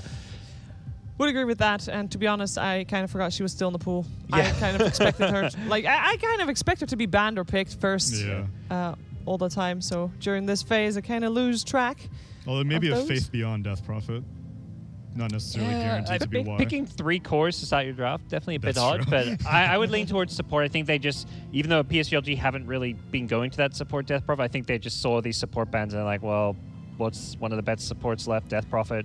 They played it on all positions. We've saw Nothing to Say play it. We saw the Y play it and Faith Beyond as well. So definitely a good option. They go for the Tusk. So that is your Xingqiu hero. Yeah, this is, I think, good hero. You can pair it with the Troll in lane even if you want, depending on how they want to play this. It also, I mean, it lanes well with either Death Prophet or Troll because you've got range heroes to kind of synergize with the tag team. Or take a page out of Secrets book, try to run it in a tri-lane. Yeah. Could do. If VP go kind of too greedy with their carry of choice. But you are, I mean, tri-laning into an Eng sounds a little rough, potentially. Yeah, later on, you can nicely blow up the Eng, though, as a Tusk. You can get your revenge. Is it that bad to tri-lane into an Eng? I feel like tri-lane, like tag team, she doesn't have much HP to survive that. At one point in Nature's Yeah, Attendance I will would- solve that, though. I would definitely lean towards Tuss being the king of tri-lane if there is a tri-lane versus tri-lane over the edge. Well, this time LGD don't target GPK quite as much. Ooh. They'll King pick is up- back. You hated it, gods. You don't like it still? Not or a you're fan. okay Not with a big it? fan. No, I think they're just kind of limited in what carries are left in the pool, to be totally honest here. Top meta carries mostly banned. The TB Jug were Still gone. Morphling. But whatever. Yeah, I think playing Morph into these double silences is a bit rough. Wraith King's a hero that doesn't care if he's silenced, That's because true. one of the scariest things about this, I think, 5 Death Prophet in the mid game is this, 6-second silence, right? Yep. It's crazy. A 6-second silence on a single target, people would be like, Surely yeah, that's good. going to get nerfed. Like, that's going to be in the patch next week, Friday. Yeah. Or in classic Ice Frog style, don't touch what's great about Death Prophet, which is the silence. Instead, like, Spirit Siphon. Well, Spirit Siphon, I actually want to nerf Spirit Siphon. That's what makes her such a pain in the ass as a support, is that she has, like, inherent sustain. The weak spell, Cryptstorm, is actually the spell that's, like, yeah, and that got buffed with the cast animation also. And so yeah. The Spirit Siphon makes you really strong in lane, and then the silence in the mid game is as far as support Death Prophet goes. Or just nerf Exorcism. I'd be okay with that also. Invoker gets banned out because now they're hitting GPK with some bans. Yeah. He's the guy that's left. Storm Spirit still in availability. Well, all the spirits actually. Yep. None of the spirits are touched. Very unusual. That is very unusual. Last game we had, of course, Psg.lgd banning out that Storm Spirit. It was actually in the second phase as a respect ban to GPK. They ban out the TA. DK? We got the Kunkka. yeah, You let's wanted to go. see that one. Let's go. Do Psg.lgd flex the puck? We always talk about puck being a good first pick because it's flexed, but it never gets flexed. This is a mid hero. This has just been a mid hero this entire tournament for like 20 plus picks, but this might be the time where you consider it. Bring back the Magnus. What would he play instead? Magnus? I don't know. Magnus sounds good versus Kunkka. Yeah, and you have trolling. You support it? I absolutely think Max sounds great as a mid. I mean, they just like that big team fight too. Otherwise, they go for a random Undying pick as support. Otherwise, they just do something dumb. Just pick a no, right? I mean, this is what 5 position Undying here. Yeah, it's nothing to say on the Death Prophet. Yeah. Okay. And Faith Beyond on the puck. On the puck. Okay, yes. I mean they do flex the puck. That makes that's what I was kind of expecting. I didn't think you want to send the puck mid versus Kunkka, but they. Hi, this is Lorenzo from Dota Pro Games. On this channel, every day, we upload Dota games from pros like Arteezy, Paparazzi, Miracle, and many more. If you want to play like them and understand their secrets, consider subscribing to this channel. You will increase MMR in no time. Also, liking this video is free and will help me bring you more and more content. Enjoy the game. Thanks. One of the traditional solo offlaning Yeah, I mean, against the 1v1, yes. Again, a 2v1, you're getting. Yeah, but if completely the zoned. tri-lane is successful enough, it will force the other person up. Right. So then you're in a 1v1. Yep. I'm not sure. I think I'd be a little caught out by Psg.lgd if they go for a tri-lane, but I don't think they need to necessarily. Undying and Tuss are just great laners on their own right, and they could try and win both side lanes. This is you going for Psg.lgd. Psg.lgd. Oh, You yeah, said it at predictions. the That's where we're start. at. Yep. Yeah, this is I you got this. going for them. This is the odds you had, the 1 and the 2. You weren't right the first one, but you can still win the series. You know, you're still good. I was campaigning for GPK Kunkka. Yes. It happened, so I will pick them. Give me Virtus.pro. Okay. I must say I'm a little torn. I was expecting big things from VP, and even though they played really good Dota, I'm also thrown off by the Undying. I can't really. I'm going for VP. Gotta go for the guys and give them a shot. And I hope that we get to see a third game with these two squads because they have been playing fantastic Dota. And they will play fantastic Dota in game number 2 as well. So let's head over to our commentary team of MLP and Black. All right, ladies and gentlemen, welcome back. We are into the second game of Virtus.pro versus Psg.lgd, and we have an immediate pause out, which gives us plenty of time to talk, Black. How are you doing? Never mind. Forget about how you're doing, sir. We're going right back into it. I don't want to hear how you're doing. Let's go. I love the response too. He's pausing the game, immediately capsing OK in chat, resumes right away. A real Chad. Loving it. Indeed. How are you feeling about the drafts, Black? I mean, Virtus.pro, they went to the Wraith King, they changed things up. The panel was asking to see the Kunkka. Any faith in these Kunkka pickups? I mean, it's one of those heroes that hasn't looked very good recently. I feel so scared. They're playing against Puck, DP, Troll, and Tusk, 4 of the most contested hero throughout the entire major, and they combo so well together, you know, like, I am incredibly scared for VP, to say the least. Like, when they hit their timings with Coil and Exorcism, it's gonna be incredibly tough to fight back. Wraith King, though, you know, at least he has that second life to work with, so potentially can do some damage, but I'm favoring LGD quite a bit here. I don't know how to feel about it, right? Because the Wraith King, like, seeing Nightfall, how fast he farmed last game on the Jug, theoretically on the Wraith King, it's going to be much faster. You've got the inbuilt skeletons, you've built it the Midas, the Radiance, everything else. Nightfall just might get to the point where he's just out of control with the fight. That's what I'm kind of thinking. It's possible. I mean, the man farms. The lane could potentially be hard. You know, you can get caught out pretty easily by Tusk, and Puck can lane quite a bit of damage with those right clicks as well. So we'll have to see. If he free farms, sure, I consider Wraith King dominate the game, but we'll have to see like until minute 3 or 4 whether he's actually free farming or not. We'll have a look at the lanes. Mid lane, GPK and Nothing to Say going to be up against each other. The DP and Kunkka. Kunkka's still one of those heroes that is quite potent in the laning phase thanks to that Tidebringer. Of course, Nothing to Say on the DP is playing DP and has Spirit Siphon. You think GPK has much of a chance of winning out this lane on the Kunkka? Maybe just with that Tidebringer abuse? Not at all. Like, DP is considered one of the hardest counters to Kunkka on lane. I'm expecting him to do very well, especially as the levels go higher. Spirit Siphon level 2, level 3 will just, you know, exponentially increase in strength. And the Kunkka should be getting bullied out of lane at that point. Top lane, a bit of a pull here. It's like save, got a creep wave over for DM, just wanting to farm that up safely. Why trying to intervene, but it's not really much he can do, especially when they're split up. The Undying.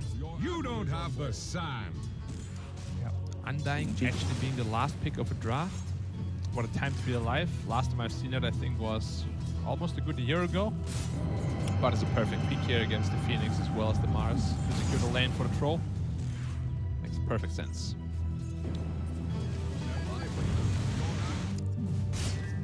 White. Some decays off onto DM. Of course, Arme, he has plenty of damage on that Troll, so you'd have to be a little bit cautious about how much strength is stolen. His double strengths into Undying after all. Same's trying to give a backwise weight. A lot of damage being pumped out by the Phoenix. Why's actually going to salve himself up. Yeah, it's not the easiest lane, even with Undying. Like Phoenix as well as Mars have a lot of Harris potential. Going a little bit on the Mars here, but he's going to be just fine. And I think it's going to be a war of resources up here. Like, they're going to bring out a lot of healing salves, a lot of tangos on the Radiant side, and so will Undying will have to do the same thing to see who gets the better end of it. It should be the Undying, but as I said, a lot of potential for outplay here on Radiant. Well, it's very smart what Save is doing. He just continues to pull the wave back behind the tier 1 tower and then just kind of splitting the heroes up so they can't get maximum value out of the decay. And as you can see, Y is going to just start warding rather than actually staying in lane now. I think this is very clever from Save. Just ensuring that Y gets no value. Very good stuff. That's the cookie cutter way of playing a lane that you are inherently at a disadvantage in. You know, just keep pulling the wave, try to get it behind your tower, deny that extra wave from the Troll, and he's doing a fantastic job, as you mentioned. Radiant's top tower is under attack. GPK mid lane. Still very even with Nothing to Say. There was a bit of a moment there with Nothing to Say was diving the Kunkka, but overall, GPK has been able to heal himself up and just get a reset going.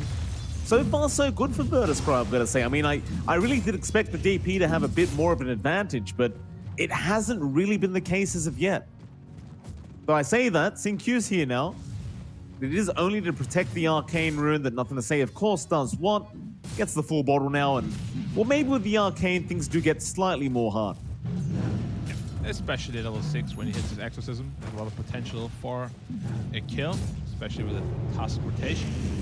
But yeah, GPK, one of the best Kunkkas in the world. He is definitely overplaying his hand a little bit in this lane here. GPK back off bot lane. Looks like they are trying to make the jump in onto Kingslayer. Not quite enough damage yet as the tag team does wear off for Xingqiu. Speaking of that bot lane, Nightfall having a pretty darn good time. 25 and 7. He is 4 CS behind the Troll, but in terms of his own farm, he doesn't seem to be too badly affected by Faith Beyond's puck, at least quite yet.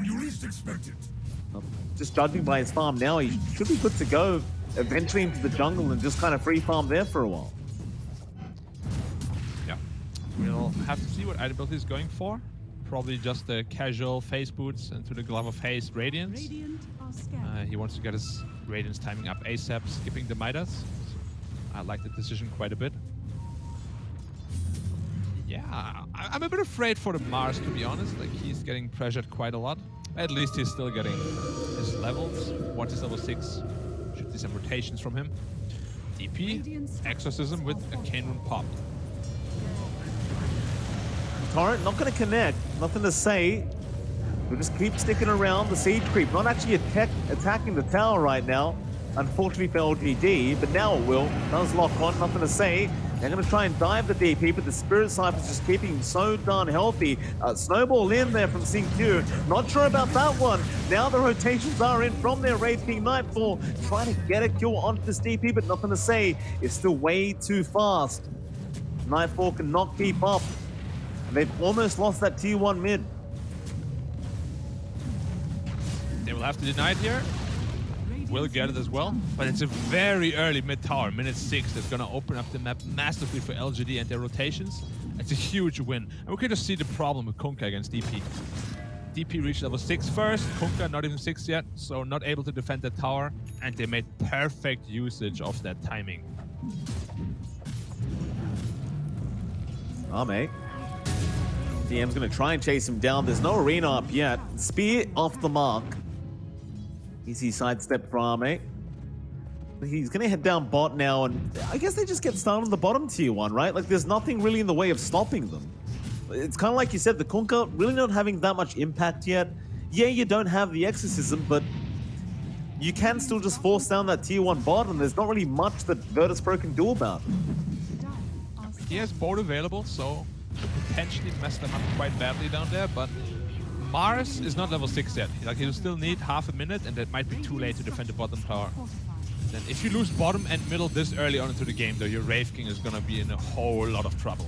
Like, he's gonna have a hard time finding farm in his own jungle. That's the thing, VP don't really want to have to force Nightfall into the triangle this early on, nor do they want him in the dire jungle. For now, Nightfall, he has his home. For now. Meanwhile, mid lane, bit of a smoke up here. Nothing to say in Xingqiu. Gonna start roaming towards the top side.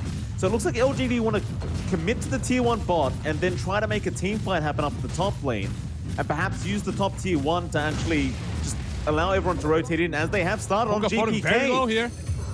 Yeah, GPK's gone. First blood will be actually secured by Nothing to Say. The DP able to get the first blood. And VP just have to run. Faith. Save. No coil. Very close call, but not quite. And that's why DP is considered the hard corner for Kunkka. A hero that's traditionally considered very tanky, Exorcism, Spirit Siphon, suddenly just melt like butter. GPK died in a matter of seconds, and it's very crazy to think that I just heard first blood in minute 8 in the game. So late, nobody died until then. I actually must admit I was quite shocked myself. Couldn't believe my eyes for a second there. Mid lane, Xingqiu maybe going a little bit too far on the task. Gets the shard off, does block himself in. Now the snowball right back out. But they got the X. DPK will bring back in the task. Will get the kill. First kill there for Virtus.pro this game. But I've got to tell you, Black, I'm sure you're very concerned as well, but they're losing a lot of map control here, Virtus.pro. They are, and it shows in the net worth. They're already 2,000 gold behind. And Troll now has all the space in the world to farm. His own jungle, the enemy jungle, and Wraith King should be falling behind quite a bit here. Nightfall, he's trying. Fade. Just orb through. He'll get vision of Nightfall. Save's now going to move in with the Fire Spirits, but just a bit of harassment. Meanwhile, on the river, Psg.lgd, they're coming. No exorcism up, but they want to just try and force Nightfall out of this farming area. And now Dreamcoil going to be committed right onto that Phoenix save. He can't really do much about this. Snowball will come in from SingQ and they will secure another kill. I think LGD, they're playing this perfectly. Yeah, using their low cooldown ultimate to just secure a kill. Wraith King, a little bit of trouble here. Just gonna walk it off. DPK, X-Torrent is there on for DP. Shards out, boat gonna fly through, does connect with the Spirit Siphons. It's just so much regen. How do you get through it? Now the arena's down, but the Snowball is gonna allow him to get right back out of it. And no turn. The egg is down, Exorcism has been committed. They might be able to get something out of this. They've got the spear. Faith, they want to keep going perhaps. Why? Stuck around, that Tidebringer hit does hurt quite a bit. Now SingQ even being X'd up, GPK will bring him back. Torrent, not quite on the mark. SingQ wanted the deny, but won't get it. And VP suddenly doing a very nice team fight for themselves. Yeah, DP unfortunately did not have any Spirit Siphons ready. He used them both to survive and get away previously, and a DP without Spirit Siphons is really not that scary. He melted real quick with all the damage coming through from the Radiant. And at this point, it's still the strongest hero they have. That Exorcism. They didn't have Puck Coil at the time either, so they didn't really care. Didn't get locked down. DP ended up dying. Very good fight here for VP. Putting themselves on the board finally. Still holding on to a 1k gold lead though by PSG here. At least VP will have a bit of time to try and get map control back. We'll get the tier 1 top tower. The mid tower is going to be the important one to even things out. Has bought a bit of time though for their Wraith King Nightfall to get back in his own jungle, but top lane, GPK, Snowball. Gonna land, let's get X back. Just fine. Actually buys a very late urn on the Kunkka. Indeed, very.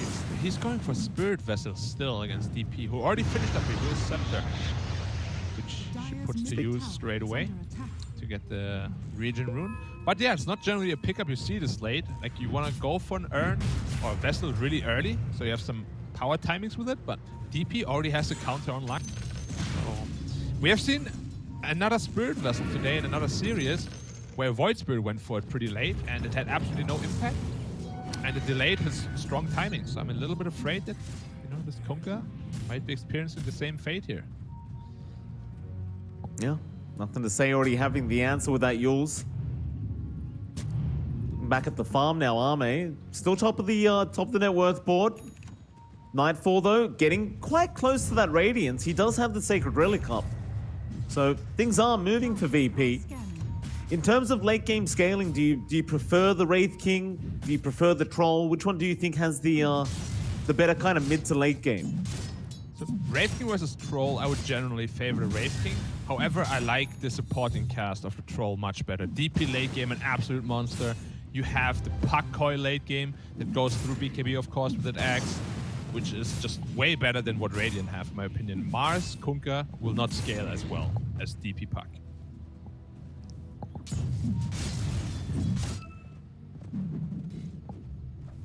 Mid lane, TP in. Looks like SingQ might want to go for a smoke with his team, and they will. Through the dire jungle. Yeah, they are looking. Where are they heading though? The triangle, probably, trying to find the Wraith King. And they might be able to find them. Faith is there. Dreamcoil immediately onto GPK. Still a great target to get. And GPK, he got the boat out, but it really doesn't help. Shards won't catch Kingslayer. He's fine. I guess the only bright side for VP there is Nightfall is still farming. GPK though on this Kunkka having a pretty darn bad game.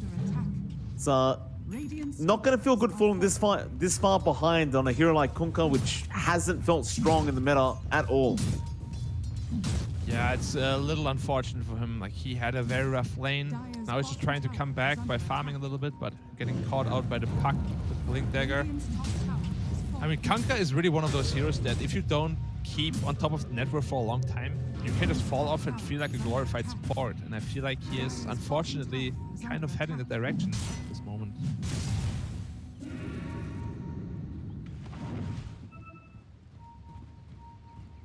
Triangle going to be reinvaded by VP. Nothing to say. Get X'd up. Taunts immediately onto Nightfall. Now the Yule's out. They get the bounty rune. No exorcism to play with. Nightfall gets started on Sing Q. Warriors Punch committed. Now the arena. DM's in. Faith will follow up. Green Coil is back up. They are going to commit the egg. Immediately LGD trying to rush for it, but nobody can get in range.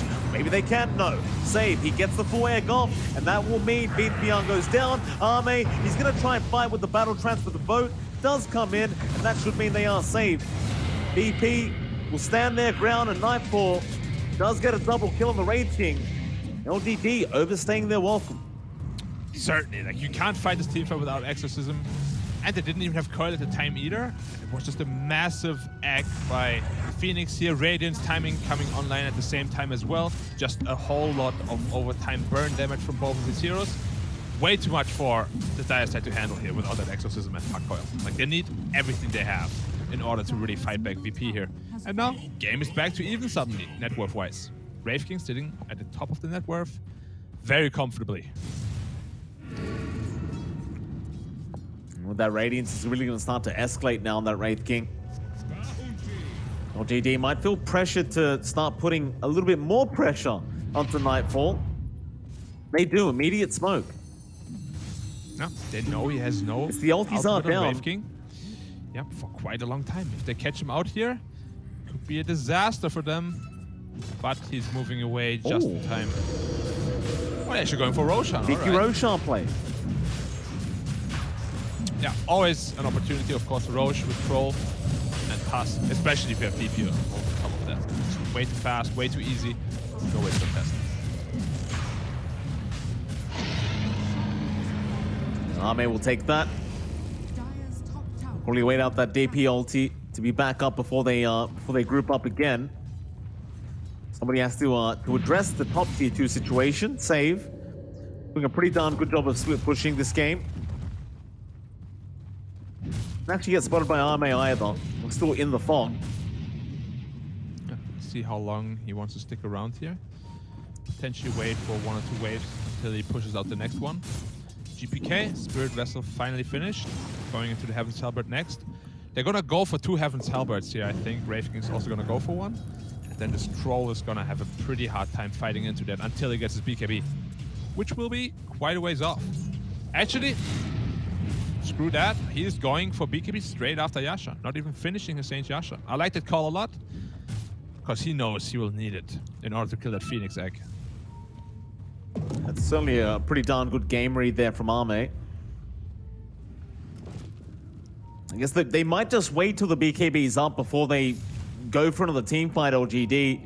They might have it just in time before the Aegis does expire, if Arme is fast enough. Of course, that is going to still buy more time for Nightfall, who's working towards his own BKB now. So, battle of the BKBs in probably a few minutes.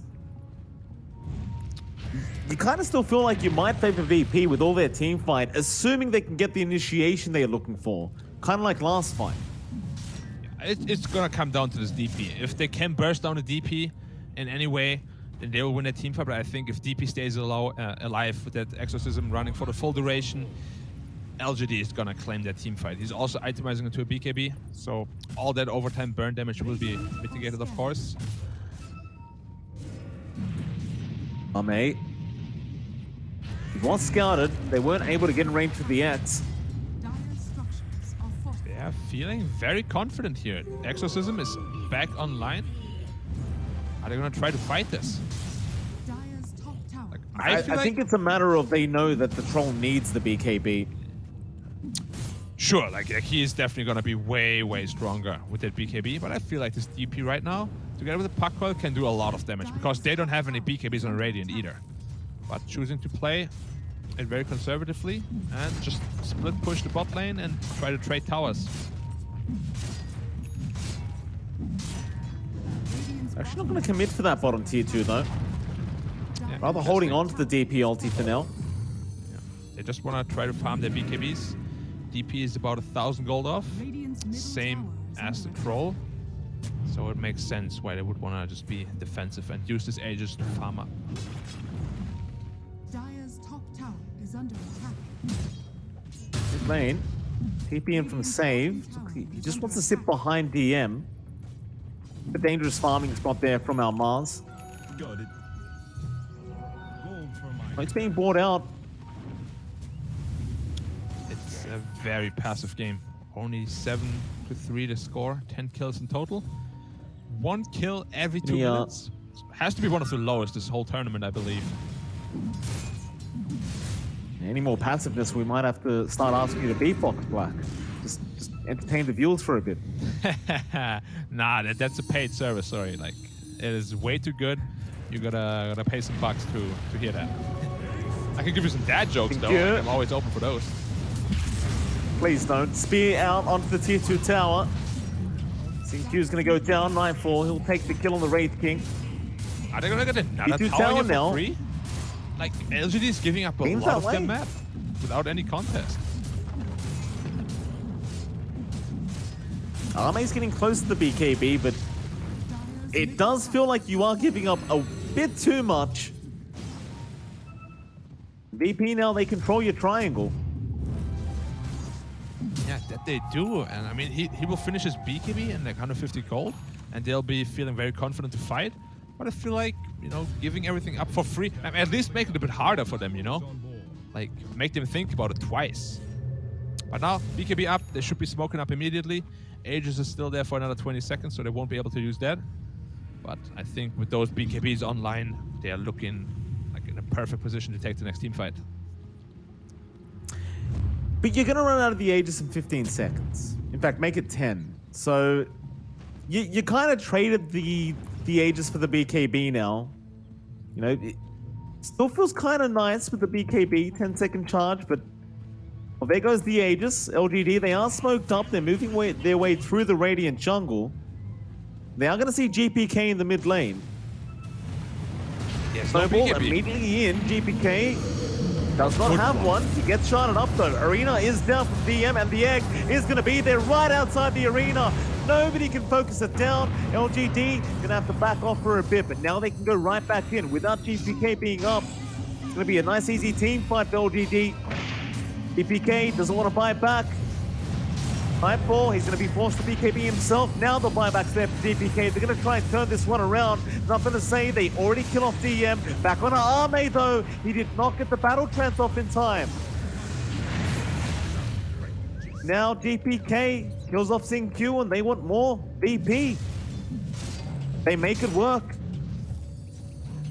Yeah, they overstayed their welcome here big time in LGD, using both BKBs to kill the Kanka, and then Puck still blinked in further, according to people, and they just can't fight without BKBs. Like, this Radiance is too strong against the Troll, he'll miss it way too much, and Exorcism was running out already. I feel like they should have just been happy, you know, taking the Kanka kill, and then disengage. You can see it here, it was very well played by the Tusk with the shards, but they had to expend both BKBs just to kill that Kanka. And just, as I said, after that, there's just no way that you can fight against this Radiance Kanka. Wraith King, sorry. He's way too powerful at this point. You can kill him with your BKBs. Once the BKBs are down, he's the king of the game. Quite literally. You saw the buyback immediately. Immediately after the BKB popped, the buyback was out from GPK and was helping turn the team fight. LVP feeling very confident. Still a slight net worth lead for them. Neither side really too far ahead. Virtus.pro, they do have the slight tower advantage, but that's about it. Psg.lgd still looking pretty fine. They're looking good, but you know, you want a bit more from like your 2 BKB reveals, you know? You don't just want to lose a fight on the back of 2 BKB reveals. Feels a little bad for them. And now a smoke up here by VP, trying to catch them off guard. Only have a master initiate with Blink Dagger though. The triangle. Dire are scanning. Fuck. HB he'd be a nice pick off. Oh, they're just cutting the tower down. Bottom tower Alright, Wraith King is just under going for the tower. Says screw you all. Fair enough. He's going to TP back down to the bot lane to try and defend. Arme needs to be cautious. They are sneaking up from behind in the arena. Going to be nice for Arme. He got the BKB in time. Right onto the Wraith King. But another great egg. Or is it? They're going to try and focus it with the battle trance. They do get it. They get it down. Save without buyback. Now VP, can they fight without it? Well, they've got Arme anyway. Battle trance down. Means the troll will die. DP falling quite low. Nothing to say. Try and run his way out now as more buybacks are flying out. Save. He's back into the team fight with the Sun Ray. Nothing to say. Looking not really that tanky. Snowball going to bring him right back in. This is not where they want to be. In LGD, they're still going. Nothing to say. Back up to Healthy. Now Faith Beyond in the backside. Gets GPK on the Kunkka. Is he actually just going to outrun the side of VP? He will. Yeah. On the back of that frozen sigil from Tusk, slowing the movement speed down by far too much. Puck makes it out of there. But you can just see, like, these long, drawn-out fights, they really favor VP. As soon as those BKBs are down, this troll is just food. A Spirit Vessel on him, Wraith King beating into him, and his BKB is running lower and lower. Like, once he has a 5-second BKB, he's gonna feel so damn uncomfortable to fight in this game, like, at all, really. That's why I said Wraith King is one of the better heroes against troll, because post BKB, you just make him your peasant, basically, as a Wraith King would say. Nothing to say. Mid lane, Nightfall. Gonna get Yule Stop. Shards out. Nightfall is fairly alone. Nobody's around him. He gets up his BKB off. Tombstone's down. His teammates slowly making their way over. With the Sun Ray now, Nightfall might be okay, but no, they are still going. They are committed. Arena onto 4, but the Green Coil. Faith Beyond holding them all down. Arme, he will pop the battle trance. Back on a Nightfall. The Wraith King looking very squishy now. He's gone. That very confident farming position from Nightfall, and they even get saved. There was a massive blunder. Now they're suddenly up 8k. What? I'm so surprised by his gold shift. Like, what the hell just happened? Wraith King there, of course, like, he's way out of position, and LGD just punished him straight away. It was a huge blunder there by the Wraith King. Nightfall, a rare mistake over the series. Or their pos 1. He was Fortunately completely for them, Roshan's up. Actually crazy. Roshan's up in 15 as well, Black. Yeah, that should be a pretty easy one for LGD here once more. Aegis Troll. Still, without BKB, he's not gonna feel very confident fighting, even with that Aegis. But now suddenly up 8k gold. We spoke about DP just being a very strong powerhouse. He's closing in onto the Shiva's guard. Once he has that, Wraith King is gonna feel very uncomfortable fighting into the DP as well. Just DP scaling too well, you know? Like, Exorcism never really falls off. Spirit Siphon scales with your own max health, so he's very happy to go late game against Kunkka and Wraith King. And he's gonna be possibly even be the main problem, you know? Like, Troll is a problem, sure, but his DP might potentially be a bigger one. Faith Beyond, speed up, DM. Get the timing right with the torrent. Nice. They have the control. Well played here by the Mars. And immediate smoke up. I mean, without the puck, they feel quite confident to fight. Gonna move in. LGD, they are reading this quite well. They've kind of dissipated across the map. Nobody really in an awkward position to get caught out. Yeah, DP also forgot to pick up a neutral item, the Psychic Headband. Radiant's bottom tower is under attack. Uh-oh. Oh, that's gonna go into the getting fined by the coach book. Where is Just the lying Black? there at Where did she leave the it? small camp. Yeah, Mars picked it up, I believe. Yeah, he did. Mars just Ouch. stole their neutral item. And Psychic Headband is a pretty damn good item for Puck, so Radiant are yeah, I'm not going to be too happy about that.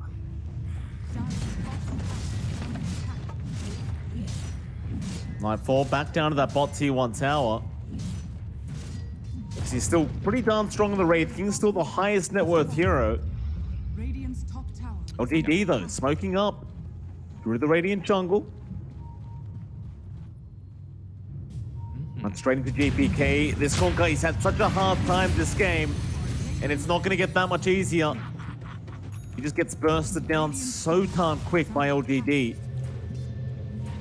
Now, TP's out. No, Nice green call call. cancel. They have caught out the Wraith King. Nightfall is going to try and run with the BKB, but they're going to chase him down. A great shot out from CQ to lock him in before the staircase, and now they have the control with the tombstone. Nightfall, he's going to try and fight, but he is all alone.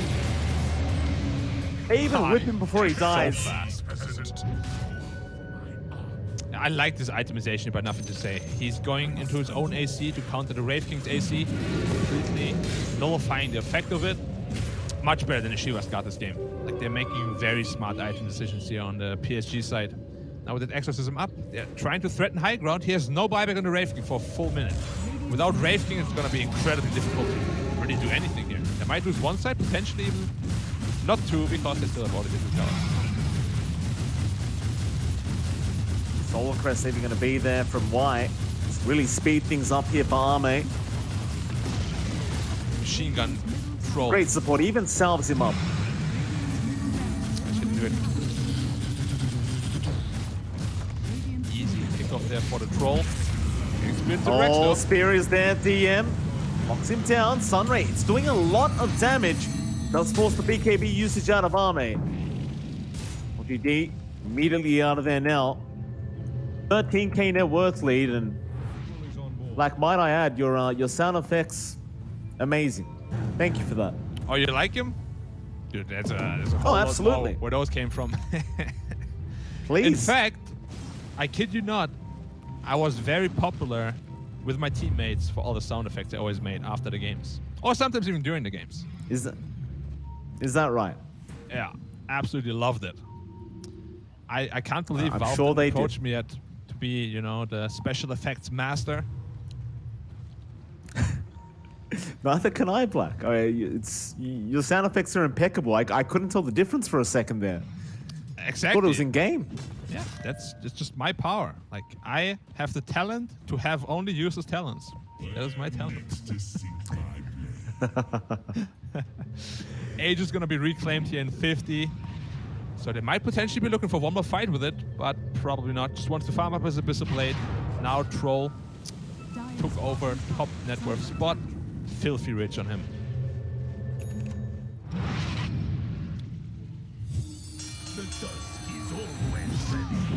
LGD into the Radiant Triangle again. Dire's bottom tower is under attack. I think Abyssal Blade very close for Arme. time to reverse Yes. roles, MLP.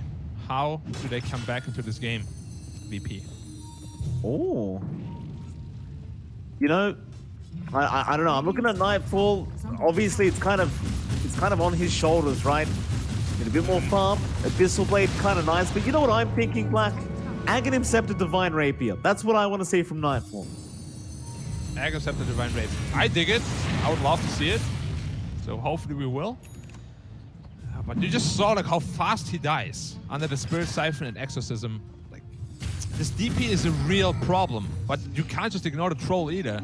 And as I said before, these cores are just scaling too well on this dire side. Sure, your Wraith King is very strong, but your Kunkka at this point kind of feels like, you know, a glorified support.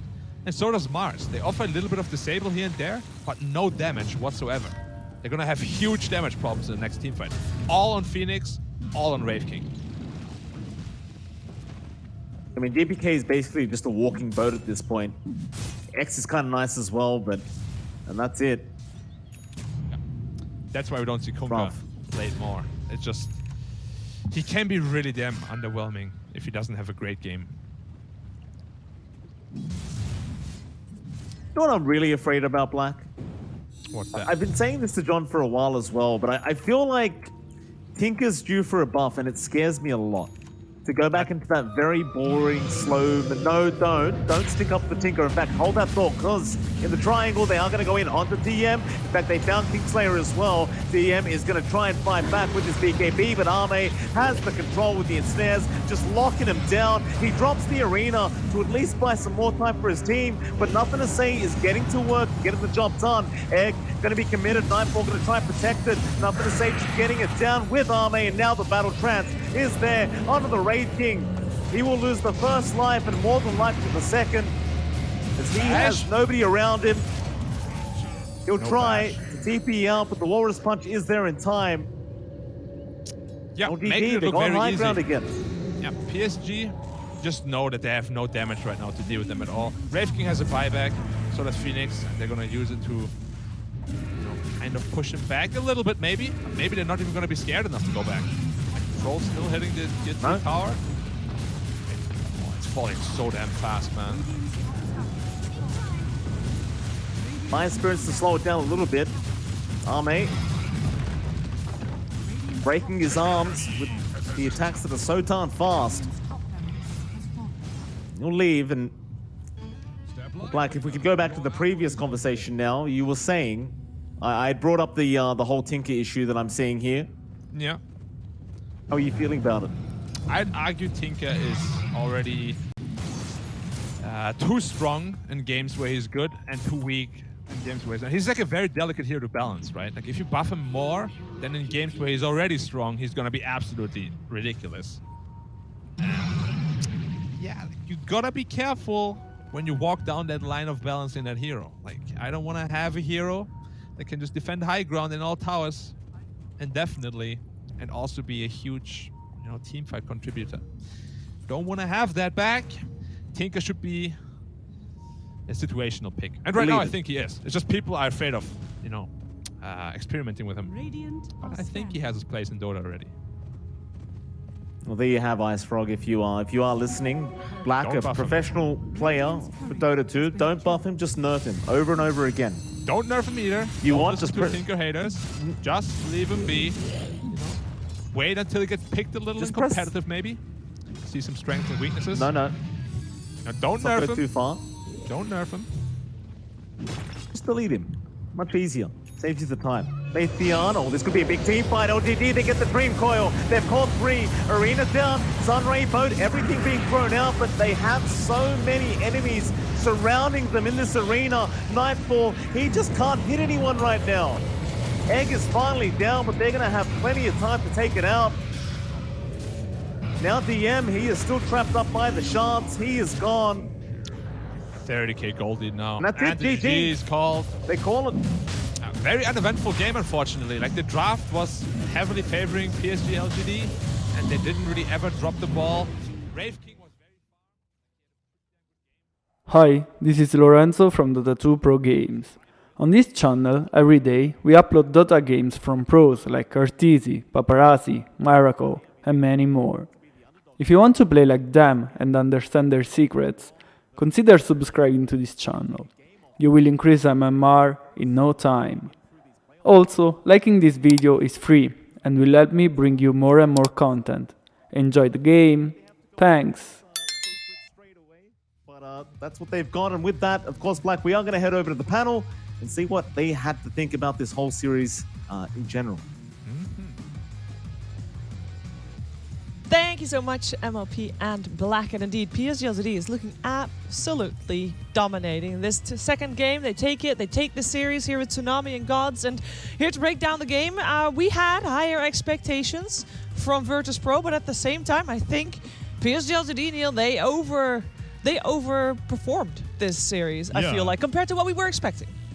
I've seen a steady trajectory from them throughout wildcards, group stage, and now here at playoffs. They continually step up their play, despite the fact that their drafts don't necessarily change that much. They have a wide hero pool for sure, but their style is pretty consistent and definitely underwhelmed with VP. I don't really know what to make of them after this. Sure, LGD are looking really, really hot, but if you're gonna go for a comfort hero like Kunkka, you need to make it look better than this. Yeah. And they had their own, they took the Phoenix away from LGD, it didn't look nearly as intimidating in VP's hands. Yeah, I think there were some small adjustments that, you know, they kind of tried to match the team fight, taking the Phoenix Mars for themselves, but at the same time, it just felt like the other matchups in the other roles didn't work. Troll just looked like a much better carry than the Wraith King this game. You can see why LGD, Ame prioritized it 2 games in a row. They just first 2 picked their carry with another, well, this game with another core in game 1. Not the case, but Ame Troll looks like a maybe must-ban hero. But they first phase it. Yeah. So what? Like, are you gonna let the Ame Monkey King through, or the Ame Io? Like, which pick your poison? Or the supports. I don't know. You, I have, don't to know take, the you have to answer. take away the Phoenix away. Zinq Tusk. I think for the second time today, we mentioned it briefly during the draft as well. For the second time today, we saw the Mars Phoenix countered. It is so simple to just buy a BKB. So if you're not able to take the majority of the game or a big lead before BKBs come online from the enemy team, you might as well not pick it. I think it's like that's as far as an opener goes. On hindsight, it feels weak. Yeah, definitely a lot more vulnerabilities than I was inclined to believe. Yes. After seeing it in China's hands time and time again, I'm like, oh, it's guaranteed team fight. Easy execution. Both of you just press R, life's good. It's apparently not quite that simple. And I have no read on VP now. I don't know if it's just LGD overperforming, like you said, or VP underperforming, or both, or I don't know. Or maybe it's VP coming in with an idea of games and they are lacking the experience of the meta shift that happened over the last 2 days. Could also That's part be. of it. LGD's just been getting better and better. I think day 1 wildcards, they were definitely didn't Ame look was like a top 3 throwing team. in game 1. You remember that the Monkey King game that you and I were like, is this dude ever going to buy a BKB? He won that game, all right? He won that game, but still. Eventually. That was the first dip, you know. Since then, PSG, I mean, honestly, in the groups, I think they were the best team, even though it was Thunder Predator who ended up. I think Thunder Predator was the second best team in the groups.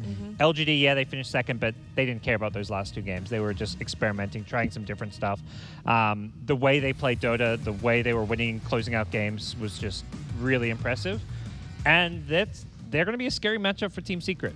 They are, because I agree with both of you. It has been an upward trajectory, and this team is giving off major Wings vibes, maybe, perhaps. I mean, they do have 2 of the players in the squad, so that's fair. you know, they might have a little bit of that magic left. We're gonna, of course, find out when they continue in the upper brackets.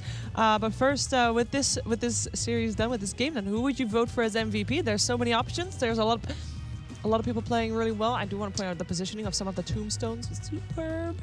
I kind of forgot that there was Undying Love. What's this? I mean, It did some good tombstones. Undying. He had some great tombstones. I think the standout maybe pick and just play was from the Death Prophet for me. I think putting it over in the mid lane, there was no Death Prophet answers this game, so Sure, but you're giving the MVP to Death Prophet. It's not very exciting. Yeah.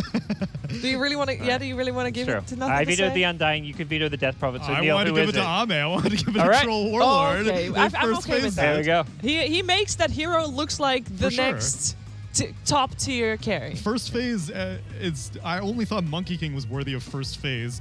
Now Troll Warlord, at least in Ame's hands, seems like a close contender as well. Yeah. There were some fights he didn't pop Battle Trance, or one in particular. Yes, that's true. He I didn't mean, have we looked at the flawless replay game. was there. Then he was cleaved by the Kunkka. He He didn't was see cleaved. really like the last thing coming. He was trying to min-max his performance. It's true. I mean, I said Ame is known to throw, but he'll always get the dub in the end. Yes, it's on. Yeah, it really is the Ame way. Like he plays that kind of high risk, high reward. He'll have a few mistakes, but overall he delivers. Yeah, super strong showing from Psg.lgd. Virtus.pro will have to go back to the drawing board. We mentioned before the series started, they are the youngest team here, and they didn't really have much of a challenge in their own region in terms of the Dota. Seems like they have met quite the challenge here in Singapore, and we're going to find out if they can make a run in the lower bracket and if they can recover, because that is, in a young team like this, they've not experienced this beatdown before. This is the first time they've been beat down in such an important tournament as handedly as Psg.lgd just did, and you need to try to recover from that mentally as a squad. The maybe not so good news is they face a Quincy crew team who's looked pretty impressive so far. Yeah. The good news is it's a slightly crippled Quincy crew playing with a stand-in, True. so VP definitely go into that one as favorites, but the lack of match experience here and the fact that they're coming off of a loss where their play style didn't work may be a little concerning. Yep, they do have. Oh no, they don't have any full day to think about this because they do play it again tomorrow. But let's take a quick look, as you see on the screen, the bracket. It is ginormous. We're filling it in as we go, and we have our 2 upper bracket series ready in 2 days, but lower bracket is first, and eliminations are going to happen. 4 of them, actually. We're going to lose 4 teams tomorrow, and anyone in particular, any series in particular that you guys are most excited for. VP Quincy Crew, I will already say I'm very curious as to how that goes, because yes, Quincy Crew is crippled, but Peloson looks like he's fitting in